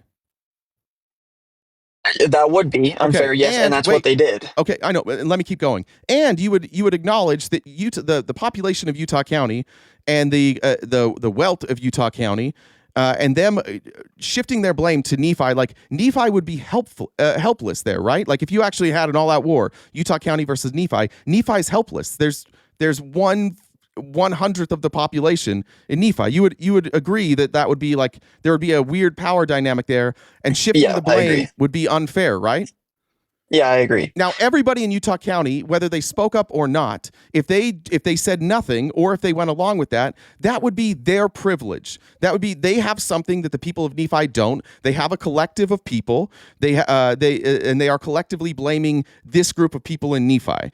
That would be their privilege. This is the same. When you take a majority of this country and you take a massive group of people in white Christian conservatives, and you take something that happened in your own community, and you can't own that in your own community, and you try and blame ideologies from very small marginalized communities, you have the privilege to do that, and they don't. The white component of it is just simply demographics. White people in this country are a majority, especially in the Republican Party, especially among conservatives. And if they act as a monolith and you benefit from that monolith, that is white privilege. Whether you mean to engage in it, whether you recognize it or not, it exists. And so this was the privilege of these people to not have to account for their own crime against their own people and the rhetoric of their own people. And they immediately threw it on marginalized communities who have no real way to defend themselves. And those but you keep calling it white. attacked. RTP, but you keep calling it white privilege. I hate to say this, right? But the majority of the trans community is also white. So should we say it was white on white crime now? Like I'm sorry, I don't. If you want to say it was conservatives versus, if you want to say it was conservative people, right, against trans people, that's fine. But you're saying this is white privilege. The majority of the people who were attacking the trans community were also white. That's white on white crime. Yes, I just refuse to see the race in this. I'm sorry, man. Because it's an ideology war. It's not a race war here. You're focusing on no. It's not about that. It's the thing. I feel like you won't get past the fact that it is race. Okay, like that's how it's divided. I'm a white man. If I beat up a trans white man, that's not racist. Mike, this is just listen. You are focused on race. This is about power, and it's about power dynamics. And when people say white privilege, what they're saying is that there are ways in this country that being white gives you privilege that you may not get in other ways. And by the way, I benefit from white privilege. It's my job to, as somebody who benefits from that and who believes in equality, it's my job that when white privilege shows itself, or privilege in general shows itself, one, to acknowledge it, and two, do my best in the future to dismantle that. So who's more privileged, the white conservative or the white Mike, you're making it about race, man. That doesn't make sense. No, you're doing the same shit. You're so obsessed with being a victim right now that you won't even fucking address. A victim? What? Yes, you keep trying to make this like, I don't think it's fair to call it white privilege. You can call it whatever you want. It's not. It's not. If you want to say it was conservative privilege against trans privilege, I would agree with that. But you're trying to like incorporate race into this somehow. This isn't a race thing. No, Fuzzer. Jay, can I ask him a quick question? No, Fuzzer. No. Me and Mike are gonna have this conversation because we have a relationship. Mike, please leave out the part where we're being offended, please, and just look at it like this has. It doesn't mean that all of these people hate marginalized communities. The power exists because of one, like just the history of our country. The history of our country says white people have more power. Look at Congress. Look at the richest people in this country. It is true that it is easier, and historically it's been true that it is easier to find success, to find safety, to find protection if you are white in this country. That doesn't mean that you have to hate other people. That doesn't mean it's a divide. It just means that it is a structure that exists. And I don't know why so many people that look like me are afraid to say that. It doesn't change a thing. Acknowledging it is the first step to fixing it. And if we can't look at what happened here and see immediately how a bunch of white Christian conservatives in Utah took the blame of their own problem and cast it onto other communities, specifically marginalized communities and communities of color, then we'll never fix it.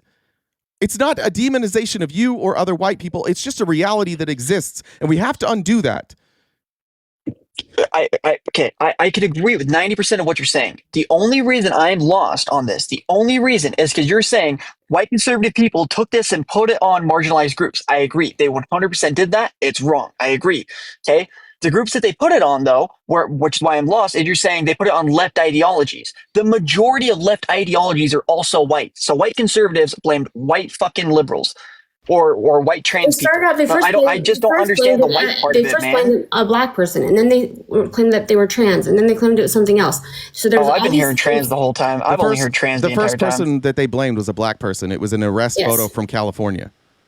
Oh, I didn't hear that. I didn't hear that. I don't know anything about that, but I've been hearing trans the entire time, and that's why I'm like, I'm sorry, I just don't see this as a race issue right now. One other thing you have to realize about white privilege is it doesn't exist in every scenario, right? Like what you're talking about. If you have a white person and a white trans person, obviously in that scenario, that isn't white privilege. It is, however, privilege. And that privilege is because of a structure that has said LGBTQ people, trans people specifically, are othered and they are marginalized. So you then have a privilege of being hetero.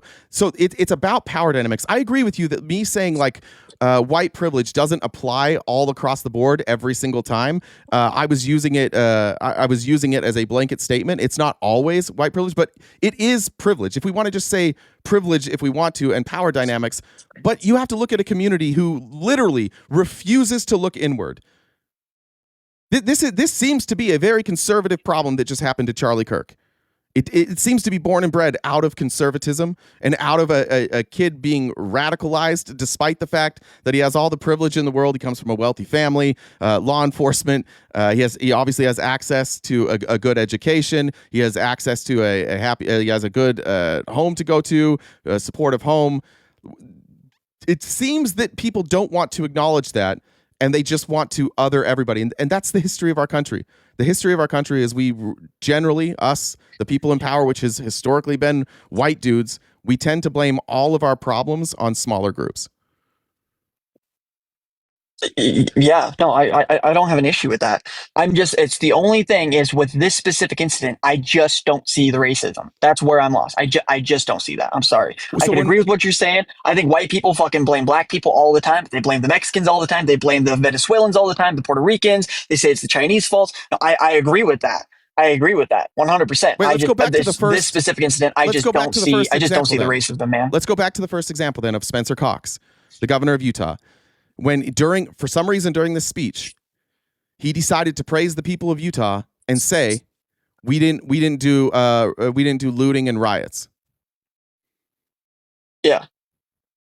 Are we going to say that that's not racial? At the very least, even if he didn't mean it that way, that the effect of that is racially charged. The effect of that is that people are viewing Black Lives Matter rallies, that they're associating it with Black Lives Matter rallies, that they're associating it with Antifa, who for some reason now has been associated with Black Lives Matter all the time, and that in everybody's head that heard that, they pictured black people looting and rioting. Yeah, that's okay. That's the privilege. Maybe that is white Cox. privilege. Maybe hold on. Hold on. Maybe Cox was alluding to racism. I have no idea. I have a hard time believing that because he's turned this place into a sanctuary state. Whether he right? is, I don't think he's racist. I don't. But let's just say he intentionally. We don't know anybody's intent. You got to stop thinking like, does this person hate black people? It's not about intent. It's about the effect. So even if Spencer Cox had the best of intentions, it doesn't change the argument. It doesn't change the argument that he took this and he took it off of the shoulders of Utahns and he's like, these people are worse. And everybody's image there was of BLM rallies. Everybody. So whether I don't know what he personally feels. And we'll never know what people personally feel, which is why we can only discuss like the effects of what he says. And just like I did earlier, like you own it. Spencer Cox should go out there today and be like, you know what? Here's what I said. I should not have said that, because what that did is it directed people's attention, one, outside of Utah, and two, at marginalized communities. I never should have said that. I didn't mean to say it that way, but the effect was that people started looking at black people instead of inwardly in Utah, where we should address the problem. Yeah, I agree with the statement you just made. I have no problem with that.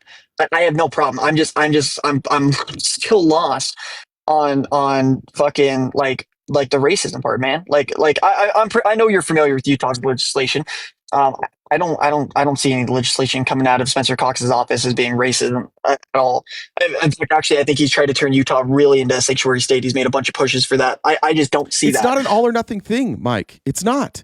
Racism is not you're always doing something racist or you're not. You can do something that the effect of it affects races differently. And you could say, I agree with you. Spencer Cox is far more moderate than most Utahns. Like, Utahns kind of don't like him. They kind of think he's a pussy because he's too moderate. I agree with you. But like, it's not an all or nothing thing. It's not like you either are or you are not. And again, like, I could care less about how somebody feels. I'm never going to know. Nobody's ever going to come up to me and be like, you know what? I'm a racist and I'm proud. Nobody ever says that. Even like the most racist people in the world, they usually don't say that. But all I need to care about is the effects. And if we want to fix these problems, we have to start talking about the effects of the things that we do, the things that we say, the way that we write laws. And if the effects, no matter how well-intentioned what you say or do, if the effect is that you hurt a marginalized community and that community is othered, then you fucked up and you should own it, whether you meant to do it or not. And this is the yes, I agree. Think this is our dividing. Yes. Okay, so we need more of that. We've got to get Republicans. I agree. Yeah. I agree. People do fucked up shit sometimes. Like, let's say that he's not racist, right? And let's just say he made that statement for whatever reason. I agree with you. Yeah, if bad shit came from the statement, come out and apologize. 100%. I agree with you. I'm just lost though, because you're saying, well, it's not an all or nothing thing. When we're saying, well, it's racism, right? Like, that's for the most part, that's something that's intentional. No, I get it. You could accidentally be racist, right? But when you're like, that guy's exhibiting racism over there, like, you're, for the most part, you're trying to be intentional when you say that, and you feel as though they're being intentional. I don't agree. That's why I'm lost on. I don't think this is racism. I think he did something wrong. I think it's affected marginalized people. I agree with all that. I wouldn't go as far to say that the guy was fucking using racism, because I don't think he was intentional trying to do that. I just think you're wrong. I just don't. I think you're wrong about intentionality. I've told this story before, but like, there are times that things come up in my own thought process where I have to acknowledge, like, oh, that was racist, and I've got to try and get to the root of that. I've told this story a million times, but like, I go out on walks late because I'm in Phoenix, so like at night it's the only time that's cool enough to go on these walks, and I'll go and I'll listen to a podcast and I walk, and I pass people all the time.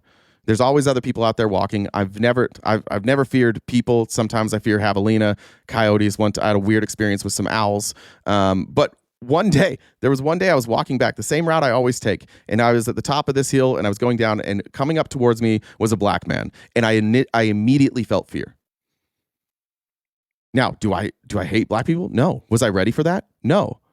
But my response to that was alarming to me. Like, that feeling was alarming to me. I was like, for some reason, the fact that person looked different to me made me afraid. And I had to sit with that for a while. And what I decided is, like, that's how I was conditioned. Growing up, my whole life, the only way that I ever saw black people was how they were portrayed in the media that I consumed, which was mostly, like Sean Hannity, Bill O'Reilly, Rush Limbaugh, the movies that I watched. I grew up in the early days the 90s and 2000s in the NBA, when there was like, what was his name? David Stern was like, you guys are dressing like thugs. You can't be here. And it was like, we would all be like, oh, Allen Iverson's terrible. What a thug. When he just like sagged his pants.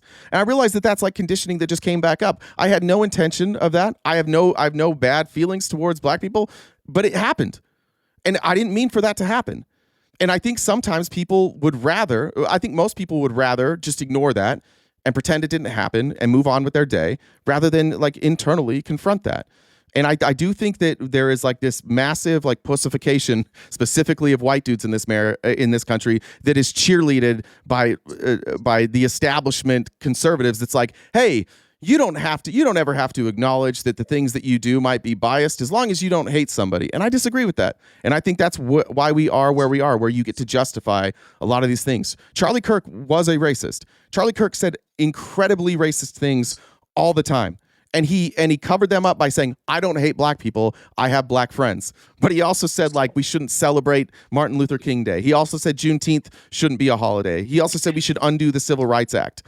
Right? So just because Charlie Kirk came out all the time and was like, I'm not a racist, doesn't mean shit. And just because he has black friends doesn't mean anything. The effects of the things that he said were racist. And the effects meant that there are people that listen to him who may be more outwardly racist. They saw that as an opportunity to go after marginalized communities more aggressively. So okay. I could agree with almost everything you're saying. But by your definition, right, you're like, hey, listen, when people do something that affects a marginalized group, that was racism. Mhm. When you say that, and people are just trying to live life, they're not intentionally trying to harm anybody or anything, okay? And you're speaking to a chat here, right? Like, I don't think you or Jen would come out and say that I'm promoting hate or violence or that I'm being radical and racist, but your chat thinks that. So when you start saying these things, people in the chat, right, now have this understanding of, well, everybody's been racist then. Because if they've done something that's unintentional, I'm sorry, I just don't think racism is that you unintentionally, on accident, affected a group. I don't think that's racism. I think racism stems from your personal characteristics, values, and morals of, So you're I don't saying like you this have to be person because they intentional look to be different than racist. me. Yeah, I would that's not define how it's racism defined. as being an intentional, because listen, I've had That's a made up experiences like that definition, too, Mike, but that's RTP, made up. and I'm like, bud. fuck, that's weird. That's a made up definition. Again, like there's lots Dude, of why are we even debating this? I came up to talk on racism. You brought Well, I mean- it's an important conversation, Mike, because I appreciate you being open minded about it, but two, like I was you not that long ago. I would have made the same arguments you made too, and I do, at least for me. So I won't speak for you, but for me, it was a fear of being labeled that way. It was an absolute fear that I was going to be labeled that way. So I fought against it by saying that's not who I am, and so this isn't racism. But what I've learned later is that like the intention doesn't matter. It doesn't matter in a lot of things. It doesn't matter whether or not if I meant to run a red light and I T-boned somebody. No. It doesn't matter what the intention was. The effect is still the same. And I should still apologize, and I should still feel remorse, and I should still change. And that's the point. Like for somehow in this country, we've decided that racism is you either have it or you don't. And if you don't openly despise another race of people, then you're not racist. And if you do things that have racist that mean that it affects races in a different way, disproportionately, then you're not racist. It was an accident. And all I'm saying is like, we'll never know how people feel. We'll never be able to police that. The only thing we can actually change is the effects of what we do. And so I don't want to focus on how somebody feels internally. They'll lie to me. I just want to talk about when I talk about racism, I'm not talking about your feelings. I'm not talking about how you view other people. I'm talking about the things that you may support or the things that other people may support that disproportionately affect marginalized groups. But RTP, by your logic here, if fucking let's say AOC, right, or let's say let's say you, right, if you're driving down the road and you fall asleep at the wheel, by your logic, if you accidentally run into an HBCU, or if you were to hit a parade float that has black people on it and you devastate or you cause harm to that community and you unalive people, I should say you're racist now because you affected a marginalized group on accident. I don't think you're racist, man. I think shit just happened. Now, if you would have been on Twitter and said, I hate black people, and did that, that's racism, man. But when you say, listen, somebody did something completely unintentionally and they had good intentions, right? And I get it. The road to hell is paved with good intentions. And it affected a marginalized group, I wouldn't say that's racism, man. I can't get behind that. So do you think, by your logic, if I T-bone somebody on accident and I unalive a family of black people, right, and they call me racist, I'm not racist. Why would you call me that? I just fell asleep at the wheel, man. I'm sorry, I can't get behind that. Intention does matter. First of all, I agree with you that if I fell asleep and I drove my car into an HBCU, I agree. I don't think that's my logic. I agree that wouldn't be racist. But what I am saying is that, like, again, the end result is what matters. So we're talking about policy. We're talking about government structure, right? So if I write a law and that law disproportionately affects a single group, that law should be undone. Whether it's based on sexuality, race, gender, religion. If you write a law and that law disaffects a bunch of people, gives them less ability or less rights or less access just because of their identity, then that law by itself, it's either going to be, it could be a racist law, it could be a xenophobic law, even if I had the best of intentions for doing it. An example I would say is like is segregation in schools. Right? There were a lot of people who wanted schools segregated because they didn't like black people. There were also a lot of people who supported segregation because they were afraid of the violence that would happen in their schools when segregation occurred. It wasn't that they didn't want their kids to go to school with a black person, but they were like, hey, I'm worried about my kid. If we segregate or if we desegregate these schools, there's going to be violence. So for that reason, I support segregation. And because of that, and we know how funding works, black schools were going to get less money. So even if you weren't afraid of your kids going to school with black kids, even if your kids had black friends, if you supported segregation because you were afraid that there would be violence at your schools, then the end effect of that would be that black schools would be underfunded and that those kids would receive a worse education, and therefore that law is racist. Even if you had the best of intentions, even if you were just trying to protect everybody and that's what you felt, your support would still lead to a result that was racist. See what I mean? I agree. I agree with 100%. I agree with that. Okay, but if you look at the founding of our country, let's use a real law example. Hold on. So what we have to do then, and again, because I think this is where we can leave the conversation. Every time an event happens, that's how we need to look at it individually. We need to say, what was the law? How did the legislation impact people? How does this policy impact people? And we have to look at them individually. Some laws will be fine. Some laws, by the way, can impact a group of people, and you can go through the law and you can find, like, sometimes it can impact people negatively, a certain group, and there's really nothing you can do and there's no flaw in it. But we have to, the problem that we have, I think, is we never get to have that conversation because people are so afraid to admit that there is a problem in this country. We have to take these individually. We shouldn't use a blanket, but like when we look at our laws and we look specifically at things like mortality rates and women, infant mortality, access to healthcare, access to education, access to clean water, all these things. If we're looking at our country and we can say that there are certain communities who historically have been underserved and they're still underserved, then we have no choice but to say that the end result of our laws meant that certain groups of people based on their race were treated differently. But we're afraid to say that because we don't want to ever admit that we were racist. No, I agree with that. I agree that redlining laws did that. I agree with what you're saying. I do. I agree with what you're saying. My problem is take the founding of our country, right? We decided states get to decide who can vote, okay? Now, some states wouldn't let women vote unless they were property owners, right? I wouldn't come out now and say, well, the founding fathers are sexist. I wouldn't say that. They just put in a law that said that. Wait, why not? Because the founding fathers didn't put that law on with the intention of, hey, we don't want women to be able to vote. They said the states decide who votes. Now, would I say that maybe the state legislators are? Yes, I would say that some of the state legislators were absolutely sexist. But I'm not going to come out and say the guys who signed the Declaration of Independence are sexist. That's not what they wanted. They just said, we think the state should be able to decide this. I wouldn't come out and say that. The same way as I wouldn't come out and say... Can I push back there? Because they could have obviously made a change, right? Because we have the 19th Amendment. And how many years did it take for women to get the right to vote? Yeah, that's fine. So, I agree with you on that, but that's not the founding fathers. That is after the founding fathers. No, because the founding fathers could have given women the right to vote. They could have included that. They could have not left that up initially to the states. They could have included that everybody in the United States could vote, but they didn't. They chose white property owning men. No, they left it to the states. They said the states get to decide who votes. I can't with Jay. Jay with Mike. We do this. He's been on for 45 fucking minutes. I'm gonna have the conversation. These are the conversations that need to happen. I understand people are frustrated, and I understand everybody in the chat. Like, you guys don't get your voice too. I'm trying, but this is what. They think I'm a terrorist down in the chat. Well, bro. Don't read the chat. Don't read the chat. Oh my gosh. Just don't read it. I'm not reading it. But like this, I do think this is one of those weird things. Like, of course the founding fathers were racist. Of course they were sexist. They could have given black people the right to vote. They didn't. They could have given women the right to vote. They didn't. I'm sorry, I don't see that. And the reason why is because the founding fathers wanted small government and states to hold all the powers. So what they did is they delegated that power to the states. They weren't thinking, hey, listen, we should make a law that says you can vote if you're white, you can vote if you're Asian, if you're a woman. That's not what their thought process was. Their thought process was, we want to turn power to the states. Now, maybe the states were racist, but I'm not going to come out here and say that, John Hancock is racist. Mike. I'm sorry, or sexist. Mike, could women vote when the country was founded? Some of them, yeah. What women could vote?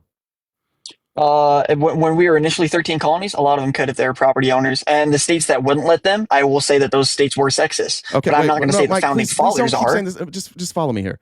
Again, we've already agreed, Mike, that the end result is what we should care about. Could the founding fathers have made it a right for women to vote? Yes, they could have. Okay, so since they didn't, and women couldn't vote Again, this is not about saying John Hancock hated women. This isn't about any of these people hating women. Again, it's the effect. Regardless of what you think about the founding fathers, they did not give women the right to vote, and they could have. So that is misogyny. They chose not to guarantee that right to women. You could argue why they did it. You could, if you wanted to say like maybe this founding father just believed in states' rights, but this founding father didn't think women should vote, you can have that discussion. But before we have that discussion, we should talk about the reality that women could not vote. So we have to start with, okay, women didn't have rights. Then the next step is, why didn't have women's right? Then we have that conversation. And then we figure out how women got the rights to vote. But initially, they could have given women the right to vote, and they didn't. And that's what I'm talking about, Mike, here. I feel like we skip the beginning part, and we focus on the middle part, and then we're afraid to just, like, conclude. Like, we were born, we were a country that was born as a country misogynist and racist. We just were. And the fact that we had to give people rights shows that. We are currently a country who is we still have problems with race. We still have problems with misogyny. We still have problems with homophobia. We obviously have problems with transphobia. We have a not insignificant amount of people in this country who don't think everybody should have the same rights. And so you can argue why, but we have to acknowledge, first of all, that our country does not treat everybody equally, but there is nothing in this country that is off limits to white men. Nothing. Okay, so let's go this route then, right? Let's go this route, okay? I own an ironworking company, okay? We build huge structural steel skyscrapers, huge skyscrapers. I have a hiring policy that if you work for me, okay, you have to at least be 5'8" because you got to be a little bit taller to be able to get up in the rafters and things like that, okay? You have to be well in fit condition, okay? And on top of that too, you have to be able to actually run a mile. Okay, you can't just like have to limp through it. Like I expect people to be healthy enough to be able to run a mile. They climb skyscrapers all day and things like that. By your definition, I am a sexist because I am excluding a majority of women from that because majority of women are not 5'8" and built like they're fucking and built like a brick shit house. And that's what I hire. No, Mike, that's my standard because that's what I need definition- for my job. Just to be clear, Mike. So I'm excluding them now. By my definition, Mike, you would not necessarily be sexist. The structure that you set up is, and now that we know that it is sexist because we've just agreed that it excludes a lot of women, then we get into the detail of why you make those exclusions. And then we should go through each, if we were going to do this, we would go through each hiring practice and say, like, does it make sense for this hiring practice to exist? If it does, then fine. It, like, you don't have to change it. Like, people will be That's excluded, a good sexist. Again, that's Mike, a good sexist standard. No, Mike. No, come on, RTP. Mike, come on, man. Mike. It just starts with you acknowledging that something discriminates against women, and then you decide, like, just because it cuts women out doesn't necessarily, I don't know the role of the job, but just for argument's sake, let's say that if you're not 5'8", you can't run a mile, and you're not strong enough, that you literally cannot do this job. I'll just take your word for it that if those qualifications are met, you cannot do this job. I would say that is disproportionately going to affect women, but since most women can't perform this job because for some reason you need to be 5'8", then it's okay.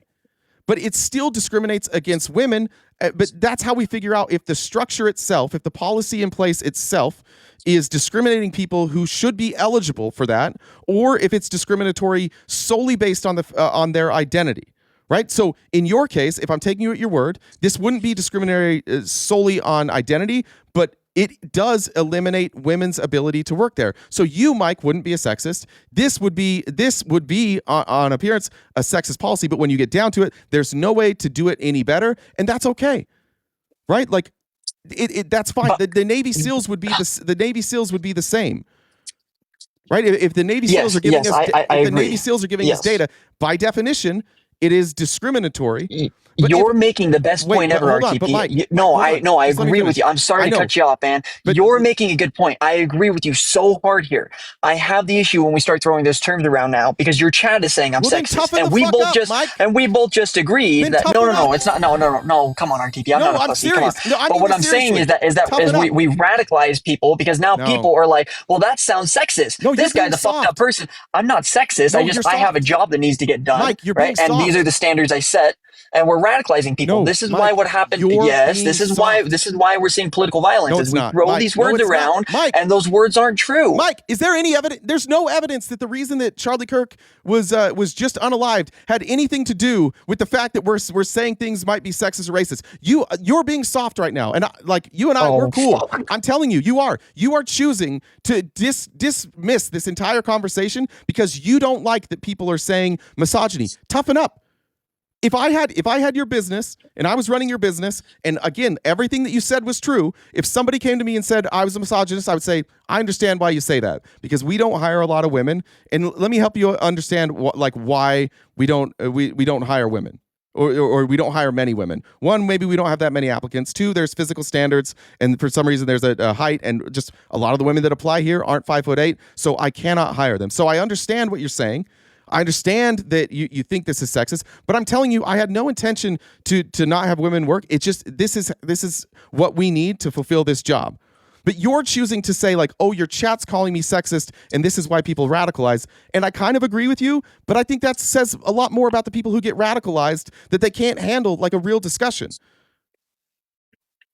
Okay, I would agree with that point. Yeah, no, I agree. I agree with that point. And so we have to be able to have this conversation. And I do agree that we can't just say like, you're an evil person because you know of this policy. We have to be able to analyze the policy itself, and we have to be able to say just reality. And if you and I probably both agree, especially with this administration, we're not allowed to say things that are true. We're not allowed to say that our country was built on racism. We're not allowed to say that, like, in the South, like the richest people in the South, like they built their wealth on the back of slave labor. We're not allowed to say that systemic oppression still affects people today. We're not allowed to say that with Trump. He literally tells us, don't talk about anything negative. Focus only on the things that like make us look good. And I think that's what's crushing us. People get radicalized because we never have real discussions. It's all just hyperbolic all the fucking time. Well, man, I agree with so much. I think we just have a fundamental disagreement, though. I think some of the language that's thrown around when we say, when we start prescribing people as being sexist or racist, I think that's what causes people to be radical. You think it's lack of conversation. It's probably a mix of both, honestly. You make really good points. It's absolutely a mix of both. I just think we're going to have a fundamental disagreement on it, though, right now. I know, but Mike, you have to understand, like, if you're saying people are radicalized because they get called sexist, then then you're just admitting that, like, in this country we can't have hard discussions, or else people will get radicalized and they will become violent. I'm not willing to. I agree with that statement. No, I know. I agree with that statement. That's why I said I think it's a mix of both. I think if you actively were to call somebody racist, even if they were or weren't, and you had a base, I think that base would eventually start seeing that person that way. And on top of that, I think not having these conversations and not diving into why certain hiring policies are there for, like, the Navy SEALs or something, I think that's another part of it. Those conversations should be had. No, I agree with you. I think it's a mix of both. I do. I just think that we have a slight fundamental disagreement. But we've been at it for an hour. Well, do you want to keep going? Let me just point out one thing to what you said, because I do think, like, if you have a base and you're constantly demonizing a group of people, then your base, members of your base, will radicalize, and they may cause harm. And I look at the president of the United States, who dictates, you and I both agree on this, that he dictates literally the entire policy and talking points from the Republican Party. It is him. And we have a president who demonizes immigrants, who demonizes, for some reason, socialists, who demonizes the left, who demonizes trans people. He calls them evil. He says they're poisoning the blood of the country. He says that they are demonic. And I understand that there are people who are saying fascist too, but, like, I think that there's a difference there. I think that when you point at a trans person and you say that person is mentally ill and demonic, you are taking simply their identity and saying that their existence is demonic. And people maybe overuse fascist, but, like, when I say Donald Trump is a fascist, I don't mean it as an insult. I don't mean it as a slur. I mean, holy shit, he's doing fascism. I mean it as a descriptor. But I think that you're showing us, like, that's why people hated Charlie Kirk, is because Charlie Kirk has been doing this to people for his whole career. This is why he's famous. Charlie Kirk is powerful because he does this, because he has a base, and he would collectively get his base to all hate the same people, and they felt like it was a powerful movement and they moved in unison. And he told people that really all the problems that you have in this world were because of these people. You couldn't show me a Charlie Kirk speech where he isn't just blaming every problem on people who aren't, Christian conservative men. And I would say Christian conservative white men, because he certainly had a problem with historic black figures in this country. As usual, I agree with a lot of what you said, but I really don't want to push this conversation any further. We've been at it for an hour. I've been home. Sometime. Oh, absolutely. Thanks for having me up, man. I do. We'll see you. All right, Fuzz, UA, Jen, the floor is yours. Sorry about that. Sorry to take so much time. That's all right. What do you want to do for time stuff? Because I see 4 people requests. I don't really have time restrictions. I know you do. What time do you need to go?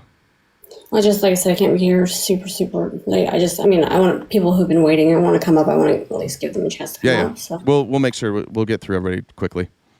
Okay. Thanks, Jen. What's up? Go ahead, Fuss. Hey, so I just want I'll be quick. The frustrating part about this whole Charlie Kirk thing, we'll pull it back to Charlie Kirk specifically, is say what you want. He's becoming a martyr. The fact that Donald Trump comes out and accuses the left before we even know who did it. There's creators on this app. One woman had her face painted red, and that didn't bother me. It was I'm done with the left. I'm done with the left. Now that we have them, it's a different story of what's happening. The fact that hold on. The fact that the flags are half-mast for this man blows my mind. They went and flew him home on Air Force Two. Blows my mind. JD Vance was there to help unload the casket. Blows my mind. We couldn't even get the President of the United States there to unload or to meet or to receive those 4 troops that were unalived in the Middle East. So now we're I don't know. I don't know. And it's not whatever. The people I feel horrible for are the 2 kids. The 2 kids I feel horrible for. The wife, she must have the same ideologies. So I don't know. I don't cheer it. Let's put it that way. I don't cheer it. I'm not cheering it whatsoever. But I'm not going and feeling remorse for what happened. No, I agree with you. It's hard to say. It's hard to see the mourning here from elected leaders. Like, people say whatever they want about Trump. He's the president of the United States. He's our president. We don't. A lot of us don't like that. But like, you're right. Not if it's somebody that is perceived on the left, we're not going to have this type of stuff. But it was somebody on the right, and it is even this type of stuff from this administration. It's even more divisive, and that's what I think. Maybe that's what sucks most of all is you've got a country in chaos, and Trump's like, hand me that lighter fluid. Let's go. And he's preaching and bidding and everything for the Nobel Peace Prize. He doesn't have peace here. Yeah. In the United States. He's claiming saving all these wars overseas, which, by the way, that's a whole other discussion. He has no peace here. And now I was just reading, he's talking about sending the Guard, which I think Tennessee is probably agreeing to, into Memphis. Yeah, I saw that. Yeah, it's like, I don't know, but anyways, I'll let you go. Yeah, I love you, bro. Thank you for doing this platform that I'm having, because I don't do Discord. I just don't. So thank you for opening. I appreciate you opening it up. Finally, I get to talk to you. I have nobody from Sanford on my fucking 2 teams. Thank God. They're just gonna get hurt anyways. Right. Exactly. All right. Good talking to you, Jen. I know you hate it, but I still love you. All right. And I'll talk to you guys later. Thanks. Dolphin always. What's up, Dolphin? Hey guys. Hold on, Dolphin's going first, real quick. Oh, my fault. You're good. I had to get elevated for that. Oh hell! All right. Anyways, in regards to Charlie Kirk, I made my own video, and it literally took me 8 hours to do it because I don't like pew pew violence. Point blank. Period. To anybody.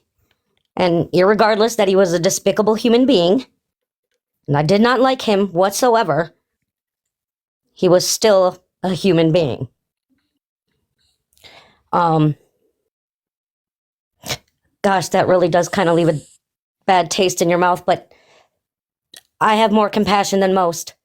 I am disgusted at the reaction of especially this one YT woman with brown hair on here that literally was like coming after Democrats after what happened.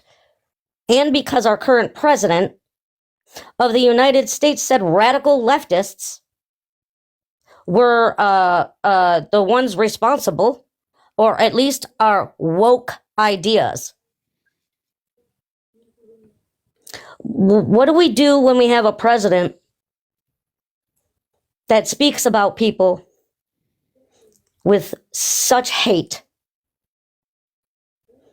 I was also born physically disabled, right? Now, when you were telling Mike to grow a thicker skin, Mike, you got to. I was told growing up that that I could screw my leg off and beat somebody with it because it is a lot skinnier than my other one. Jesus. Grow the fuck up. Anyways, I'm just absolutely disgusted at the reactions of everybody. And it's messed up that even if you wanted to go out on a date to protect yourself as a woman, you have to ask them who you voted for. That's scary. Yeah. But also, as a person that was disabled and went to Shriners Hospital for Crippled Children when I was a kid, I grew up around people from all over the world.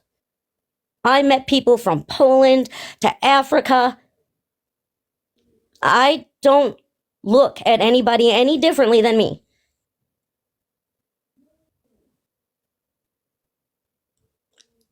I guess maybe it's because of who I am and what has gone through in my life to make me who I am.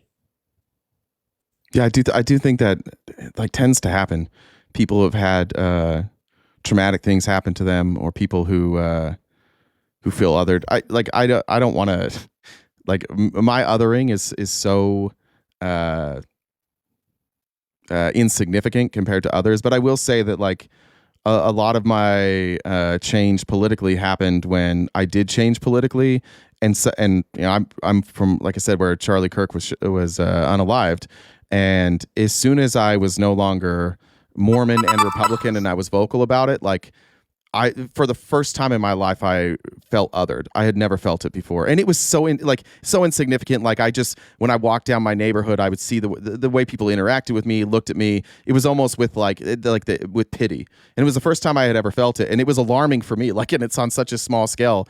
But I do think there's something to that. I think there's something to people who have dealt with either discrimination or being othered that makes you never want somebody else to have that. Because even on the smallest scale that I've had, it was so impactful on my life. And I can't imagine everybody, the people that have real problems dealing with that every day. And so I do tend to agree with that. And I think that that's why you see that conservatives largely are going to be people who haven't had that type of discrimination against them. They may have had hard times in their life, but it wasn't like a community that they lived in or abandoned them or pushed them off to the side.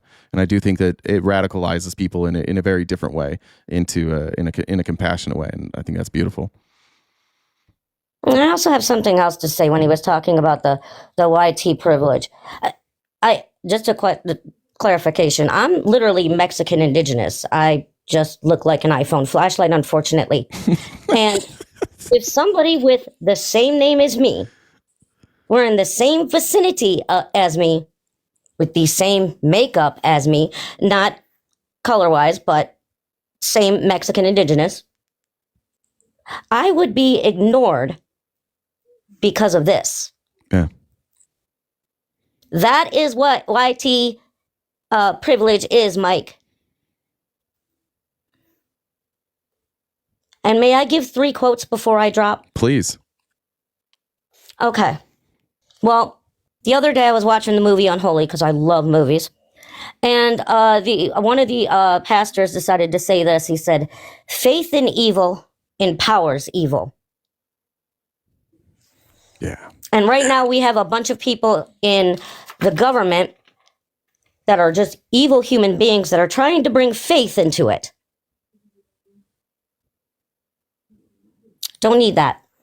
Another little quote from Captain America in the Age of Ultron. "Every time someone tries to win a war before it starts, innocent people are unalive." And I've noticed that on Fox News, even before all of this, they were literally saying it'll be what was it? A bloodless revolution if the left allows it. If they allow it, yeah.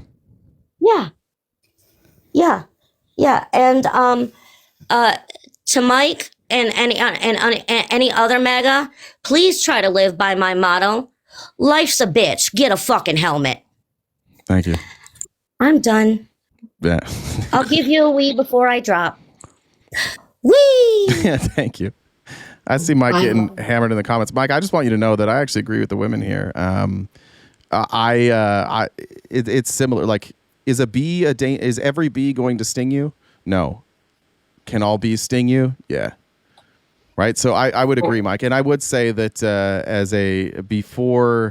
when I was a conservative, card-carrying Republican working for Romney, working for the Republican Party, I would say that my views on things like consent, my views on maybe like a harassment would have been not quite what they are today. When women say it's all men until it's no men, I just want you to know, Mike, like, I don't take that offensively. It also doesn't make it so that I can't date. I can still date.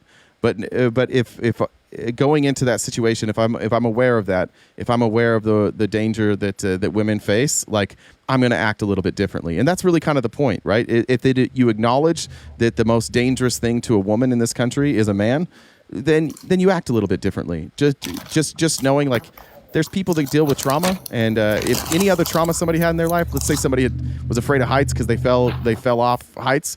When you got somewhere high, you wouldn't tell that person, "Oh, just suck it up." You'd probably be okay with that. So, like, when they say that, they're just saying, like, we want you to be aware that we do view you as a threat, and, like, we're gonna vet you, and we're gonna hold you at an arm's distance until we feel like we can trust you. I don't think that's a bad thing, Mike. I know that messaging gets mixed up sometimes, but when people say that, it doesn't. I told Mike before, if the shoe doesn't fit, don't fucking lace it up and wear it. Yeah. This is just a dot here. Sorry, I don't recognize the. I'm gonna cut off the guest requests. Okay. So we can draw a line from here. Okay. All right, thank you. My name is Cass. We've never spoken before, but I've been enjoying your live. I'm a trans man from the East Coast, and so I obviously, I experience white privilege as a man right now because people don't know. So, and I live in like a very red part of the area. So I've literally had my neighbors say to me, like, we protect our own, because they just see me as a white man. And so and I lived as a female presenting individual. So I've felt the difference. And I think that when people like Mike say that they just don't believe that it's privilege, they just not willing to see it or don't want to see it, whatever the case may be. And that's all they know because that's the only life they've ever lived. As far as Kirk, can I just was that alarming when that happened? That's got to be like the most like jar, or were you kind of already aware that existed and maybe you expected that? The privilege? Yeah. Yeah, no, I think that it's definitely alarming because, I went through a period, obviously, where I was very lesbian presenting. People just treat you so weird, when they look at you, like, people don't know I'm a queer looking at me. When you could look at me and say, oh, that person's a queer, people just give you side eye. Not everybody, there are good people. But yeah, definitely the difference was tangible, like 100%. So it was definitely jarring, but it only did. I already knew it existed. It just imprinted it and made it very real. That's interesting. That's great. Wow. Yeah, thank you for asking. So, but as far as Kirk, he literally, you have all these people now who are silent through Gaza. They're silent through the pew-pews at school. They're silent through everything else. And now all of a sudden, out of the blue, the first thing they have to say, and they come out in activism is for this. And I don't condone violence. If I could go back in time and undo it, I would. But it's disingenuous to say that you can't have any political violence, and obviously we shouldn't, when he quite literally made a living and a career out of political violence. Regardless of if he was the one ending somebody's life, he spread a rhetoric to hundreds of thousands, if not millions of people, that dehumanize groups of people and therefore make them more likely to be harmed, and it's easier for people to harm them because they don't view him as human anymore. So when he was spreading the things that he did, he was causing violence. So for us to pursue, we have to have that same energy for everything. And it's, yeah, I appreciate you letting me talk. Thank you. I'm kind of overwhelmed, so I don't really know what else to say. No, that's beautiful. Thank you so much for sharing that. That was really insightful. I'm glad you came up. Thank you. Albert, be well. What's up, Amber? How are you? Long time no talk. Hey, Jay, how are you? Oh, I'm good. I don't know why I asked you how you're doing, but love you. Well, I'm glad to have you here. Yeah. Super nervous right now. Super anxious. Is it okay with you if I speak from the perspective of a survivor? Yeah, however you want to. Yeah, however you want to. Oh my God, everybody, please forgive me if I cry. I apologize. God, every time. Like, I can talk about this other times that I'm fine. But, so, first of all, I just want to comment on the quote-unquote, I didn't talk about the Melissa Hortman and Mike Hoffman incidents because I didn't, quote-unquote, think they were that big a deal. I would like to really heavily denounce that sentiment. Nothing is a bigger deal than being hunted down in your own home. And that person had a list of 35 or 45 other Democrats that he was planning to go after that. And those people were supposed to be in the safest place that exists, which is your own home. And they were only targeted because of their political party. So if you didn't think that was a really big deal and an indication of the, violent rhetoric that's been going on, I don't know what to tell you. And now suddenly it's a big deal. Yeah. And I don't know if it's because this was something that was caught on video, or what. But equally as big of a deal, if not bigger, because he went after, he injured 4 and unalive 2 people, injured 4 and their dog. So those kids have no parents at all anymore. Yeah, and so. Oh, sorry. Keep going. I'm disturbed by the sentiment that wouldn't be a big of a deal. But I also think, as someone who has survived something identical or very similar, that it's an indication of how desensitized we are to these things happening because they happen every single day. And so, I have my close circle of friends are all firearm violence survivors. So we have our discussions about this stuff and our reactions to these things are a little different than everybody else. And I will say that my first reaction to seeing this, I was watching your live, Jay. So I found out with you. Unfortunately, I did see the full video as well. Yeah. And so I do just have to say to people that us in the gun violence prevention movement are also somebody that Charlie Kirk heavily targeted and went after on a regular basis, said terrible things to survivors, heavily insensitive, total lack of concern, compassion, or empathy for any of us. And responses to things like that's happening were akin to, well, this is just this is a prudent price to pay for our freedoms. I mean, he literally believed that these lives were worth losing. Yeah, so, that you needed some in order for people to keep their keep the idea that we needed weapons, like that somehow that would be a problem if a few people didn't die. It's an alarming quote. Yeah. So realizing that was his stance on this, it's easy for people to say that when it's not their own loved one that it happens to. I don't know if that was one of his children in a school, if he would have come out and that would have been his first thought. I highly doubt. In fact, I know it wouldn't, because that life wouldn't have been worth it to him, I guarantee it. And now it's his own. So this has a wildly serendipitous in a way, irony to it, that he would make those statements and then have this happen to him. Yeah. I just want to say that in addition to the other communities that he targeted, he also targeted survivors and people working in prevention, and did a great deal to send his minions to harass us at every possible opportunity, and did so, and caused a heck of a lot of unaliving threats and things like that to people that I know. So my compassion for him is limited. However, I will say the consensus in our community of survivors, it is pretty universal that our very first reaction upon seeing something like that happen to someone is one of flashback and trauma, PTSD. So that is a physiological, visceral response that you can't control with your mind. And so having an initial reaction of horror and wishing that didn't happen is normal, because we're coming from a place where this happened to us. And everything that we fight for is so that this does not happen. So of course, our reaction is going to be, God, I wish that didn't happen. Yeah. That was the initial reaction for most of us. I will say, because I know exactly what his family is experiencing right now with, it's an out-of-body experience. You can't eat, you can't sleep.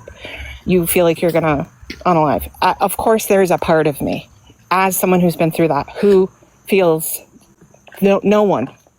I don't wish that on my worst enemies. However, I will say I'm very disappointed in many of my fellow people on the left and fellow white people that I've seen so much preaching and tone policing to other people about how they should or shouldn't feel, the empathy they should be feeling for his family or for him because this happened to him. I disagree that we should be doing that, because I believe that anybody else who's been targeted by his rhetoric and has experienced violence because of it is perfectly justified in being relieved or even happy. And just because my initial reaction based in trauma was not that, doesn't mean I don't understand that or agree with that.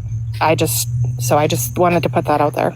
That's beautiful. No, I agree. And I agree. And my thoughts are kind of scattered, because they say, you store trauma in your body. Absolutely true. My whole body hurts for the last couple of days. So just from watching that, and it like I said, it takes you, it's flashbacks. It takes you back. So, please try to just be gentle with other people who have experienced things like that, and not judge them for maybe feeling a different level of empathy than you, because the empathy comes from the actual violent experience itself, and not the person. We kind of separate those things. But Charlie Kirk was a piece of shit, and I hated him. And I'm sorry, I'm just being honest. That I kind of have to separate the act of violence that I loathe from the person it happened to, if that makes sense. Yeah. Because I've been fighting for 30 years to prevent these things from happening. So of course, I don't want them to happen. Does that make sense? Yeah, perfect sense, yeah. All right. So that's all I wanted to say. Thanks, Amber. You always bring such good advice. I appreciate it. Yeah. Have a good one. You too. See ya. Hey, Beth. Hello. Hey. Well, I'm not going to be as well spoken, I don't think. My issue, the whole thing is awful. Let me just say that I don't condone violence. I don't like it. It should never have happened. Having said that, the thing that's bothering me right now is seeing this whole painting him as a Christian. Let's be clear. He was not a Christian. If he called himself a Christian, that's fine. He did not live as a Christian. Christians do not target other children of God with hate. They do not spread hate. He was far from a Christian, and anyone labeling him as that, they're doing it purposely. They're using religion to excuse hate, just like many wars in history. I also wouldn't be surprised if the peace vigil that Trump tore down at the White House turns into a Charlie Kirk statue. I think that Trump is going to milk this for everything he can. I think the whole Christian thing, if you look at, I'm going to use Southern culture, sorry, Southern people. if you look at the Southern culture, it's really a bizarre thing to me how often people down south use the name of God or Jesus while they're in an argument or while they're trying to put someone down. Even the bless your heart thing that they say is rooted in God bless your heart, and they mean it as an insult. And I think that's like, I think that whole culture thing, like, it's just weird. Like, if where I'm from, we don't use God and Jesus in arguments. It's always don't use God's name in vain. So we don't do that. So I feel like that's like kind of the bigger cultural thing that the South and the Utah or whatever need to address amongst themselves. But I really think we need to focus on having real Christians speak out more in denouncing the fake Christians, because I'm not going to be surprised if he makes a statue. He's going to milk this for as much as he can, because, yesterday, Bloomberg came out with a article dumping 18,000 emails from Epstein, and Trump's name is mentioned in them, and no one's talking about it, wild. And Trump loves it. Those are wild. Right. Yeah. And now MSNBC is finally reporting on it today. No one's talking about it. And that's exactly what Trump wants. And so this is the whole, like, even the term Christian conservative, I don't even like that, because it like, so many comments, people will be like, there's no liberal Christians. And that's not even true. But because we label them Christian conservatives, then, it kind of feeds into that. Do you get what I'm saying? Yeah, I feel like I use that out of. Well, I didn't mean you particularly. Yeah. I wasn't picking on you. No, I just mean I use it because I think, like, you can identify as a Christian all you want. I don't think that there's such a thing as like a true Christian. People argue about that all the time. But if you're going to label yourself as a Christian and then you're going to promote violence, then I have no problem using that label for you, because at the very least, I want people to recognize that this particular brand of Christianity is violent. So they can call themselves whatever they want. You can identify however you want. But if your ideology is violent, I'm going to use your words, and I'm going to ascribe that to you and the people around you that are also I get that perspective. Yeah. Oh, yeah, I get that. Oh, all right. Now I kind of get that perspective. I'm looking at it different now. Yeah. But I still kind of believe my way too. Yeah, for sure. So that's okay. No, I think people who don't share those beliefs, who are Christians, I think you have, again, like, we're in a different place. You guys are advocating for a belief that you like, and that casts a negative light on it. And that you should also say that. I think both those things should happen. Right. Yeah. And I just feel like he, like, and like I said, I don't condone it at all. But I couldn't stand the guy. And he was a hateful person. He was probably one of the most hateful people. I mean, even if you, like, all of a sudden on my news feed yesterday, I got that he was in South Korea, and it's like people reading in a park, and he's like, this is what would never happen. It's like, that happens in Boston all the time. Like, it's like he's so, like, it's almost like he was so sheltered in his mind, or maybe so full of hate for cities, I guess, that he doesn't even know that happens in his own country. Well, they also, it's just in their cities, they have healthcare, they have income, they take care, like, they have social safety nets. So you don't have people that are forced to live in city parks. People are in their homes. So ironically, he was saying there's like, it's a choice. It is a choice. It is a choice to have people living on the streets. It is a choice to have people not have health care. It is a choice to have people have disease that goes untreated. And it's a choice that, unfortunately, in this country, conservatives make over and over and over again, because I guess billionaires need more fucking money. He was right about that. It is a choice. He was just wrong about what the choice was. He said crime was a choice. No. Like, preventing crime is the choice. Creating an environment where people aren't incentivized to do crime because they have no other options. That is a choice, and it's one that we would love to make if this brand of conservatism would get the fuck out of the way. Exactly. Yeah. Well said. Well, I wanted to come up and say hi. I don't want to take up any more time. Thanks, Beth. See you later. It's good having you. What's up, Swish? Hey. I'll play it straight today, right? Thank you. No. Thank you. I was so nervous. Oh.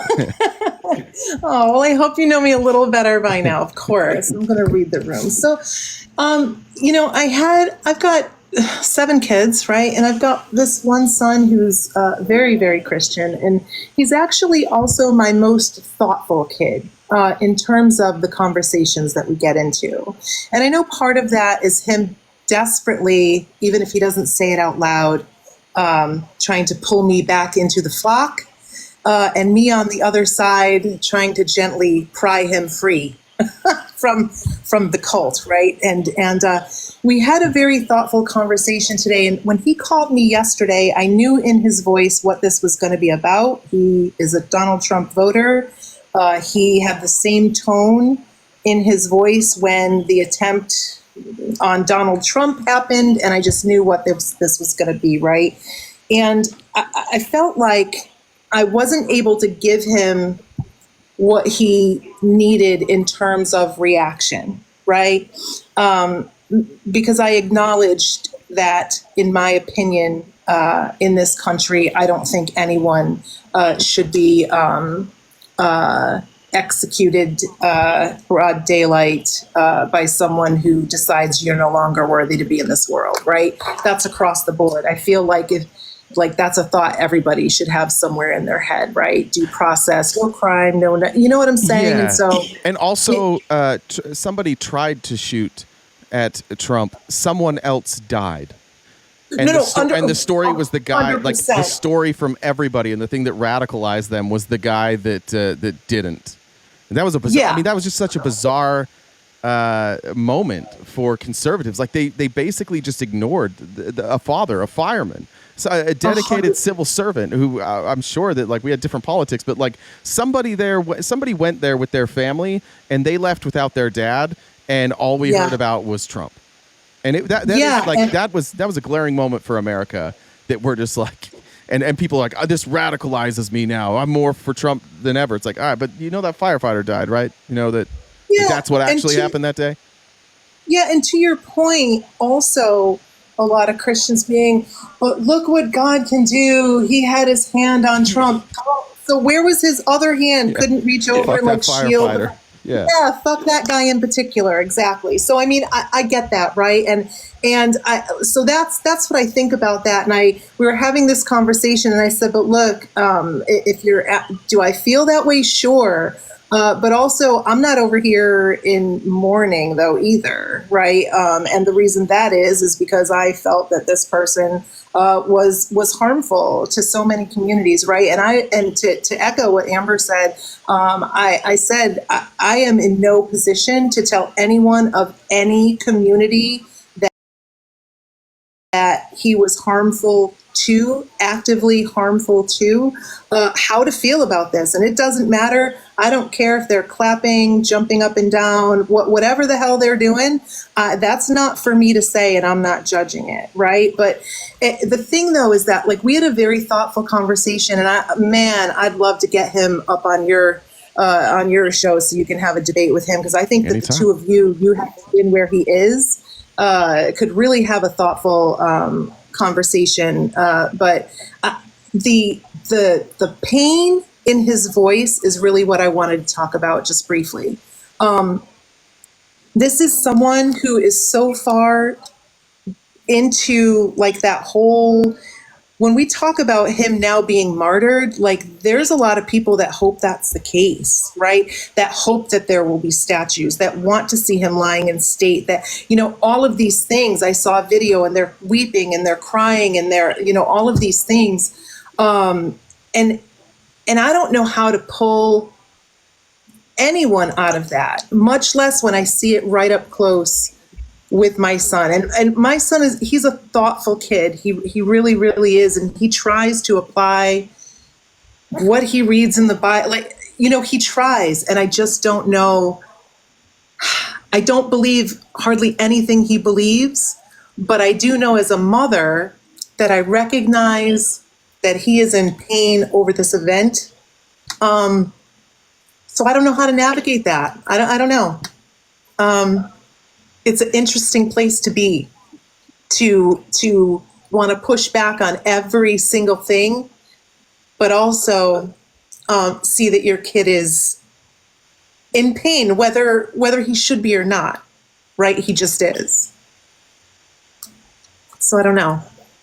That's it. That was I know that was all over the place, but that was just my experience in the last day and a half. And no, I think I think it might be Mel Robbins. I don't have the exact quote, but it was something basic, and it was about parenting. But I think about it like all feelings are valid, right? Like the feeling that you have is valid. That doesn't mean the reaction isn't, and that doesn't mean that your feelings change. Like something happens to you in the moment, that's real to you at the time. So for these people who loved Charlie Kirk, who followed Charlie Kirk, some of them might have liked the hateful stuff he said. Some, like my mom, probably didn't know the hateful stuff that he said. But like in that moment, those feelings are real. They are feeling them. And the only thing I think we can really do is acknowledge that what they felt in that moment was real, and then use the opportunity to have a discussion, like a further discussion about and I think that's why I wanted to talk to Athena. That's why I called her this morning, and she was gracious to come up. But I just said, like, you know, I understand that there's a lot of different feelings here. Many of them I won't understand. But like now, how do we take this moment and make the discussion about something real? And the discussion shouldn't be about Charlie Kirk. The discussion should be honest about what was the collateral damage after, what happened after. There's not a goddamn thing we can do to change what happened before. And if we can use this as an opportunity to have a discussion about the future and the way forward, like that's really the only place that change is going to happen. Playing back and forth, like who did this, why it happened, like pointing fingers at the right and left, and who escalated the tensions, we can't do anything about that. But if you have loved ones in your life who are reeling right now, acknowledging that they're feeling that is not a problem. But then let's have the conversation of like, what does this mean? How did this impact people that weren't involved? Was there violence that was perpetrated on people unfairly here? And this could open the eyes for some of these people to recognize that the rhetoric and the violence that occurs and the response to the violence that occurs has lasting impacts. A lot of these people who are saying they're radicalized, that are losing their fucking minds on Twitter, who are calling for all-out war, what happened is somebody that they love died, and they saw people who they respected and thought was right about everything. That person died, and then they saw other people on Twitter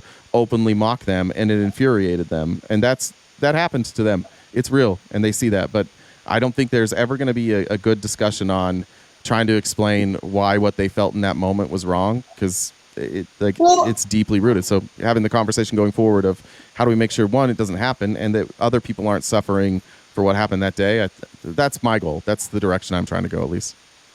Yeah, and I'd like to just say, like, Sir Sipala, I don't know why you think I'm unable to comfort my son, because at no time did I say that. I'm absolutely able to comfort my son. We had an excellent conversation today, and I acknowledged his feelings. And I don't know what part of me seeing my son in pain affects me in a way where I have to navigate my son, who votes absolutely opposite to me and believes very different things than I do, but still be able to love him and to be able to speak with him with kindness and empathy. I don't know why you think those two things don't exist in the same world. And somebody else asked if my son knew that Charlie Kirk was a racist. That was the question.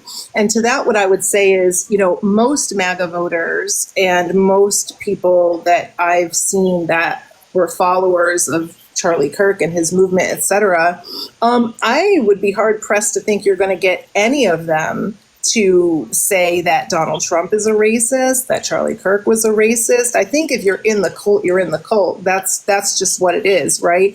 And so you either, what do? You either cut people off, or you keep having conversations and hope they come over and see the light. And the last thing I'll say is this, and I've said this many, many times before, and there are people right here in this chat that have heard me say this multiple times, which is, when I say that MAGA is a cult, I don't say it to be like inflammatory or anything like that. I say it in the same way that I would say someone who is a Scientologist is in a cult, someone who's in a lot of these religions, or even non-religious cults, it's a cult. And if we're going to hold space and create a soft landing, so to speak, for people who realize that they have been in a cult and are trying to break free from that, I apply it the same way here. And people may not agree with that. I know people don't agree with that. They're like, fuck those people and what they voted for. And again, if you are someone I'm a woman. MAGA votes against my daughters. I mean, I get that. But if I'm going to call it a cult and mean it, I'm going to provide a soft landing of sorts to people who come out of that, and that includes my son.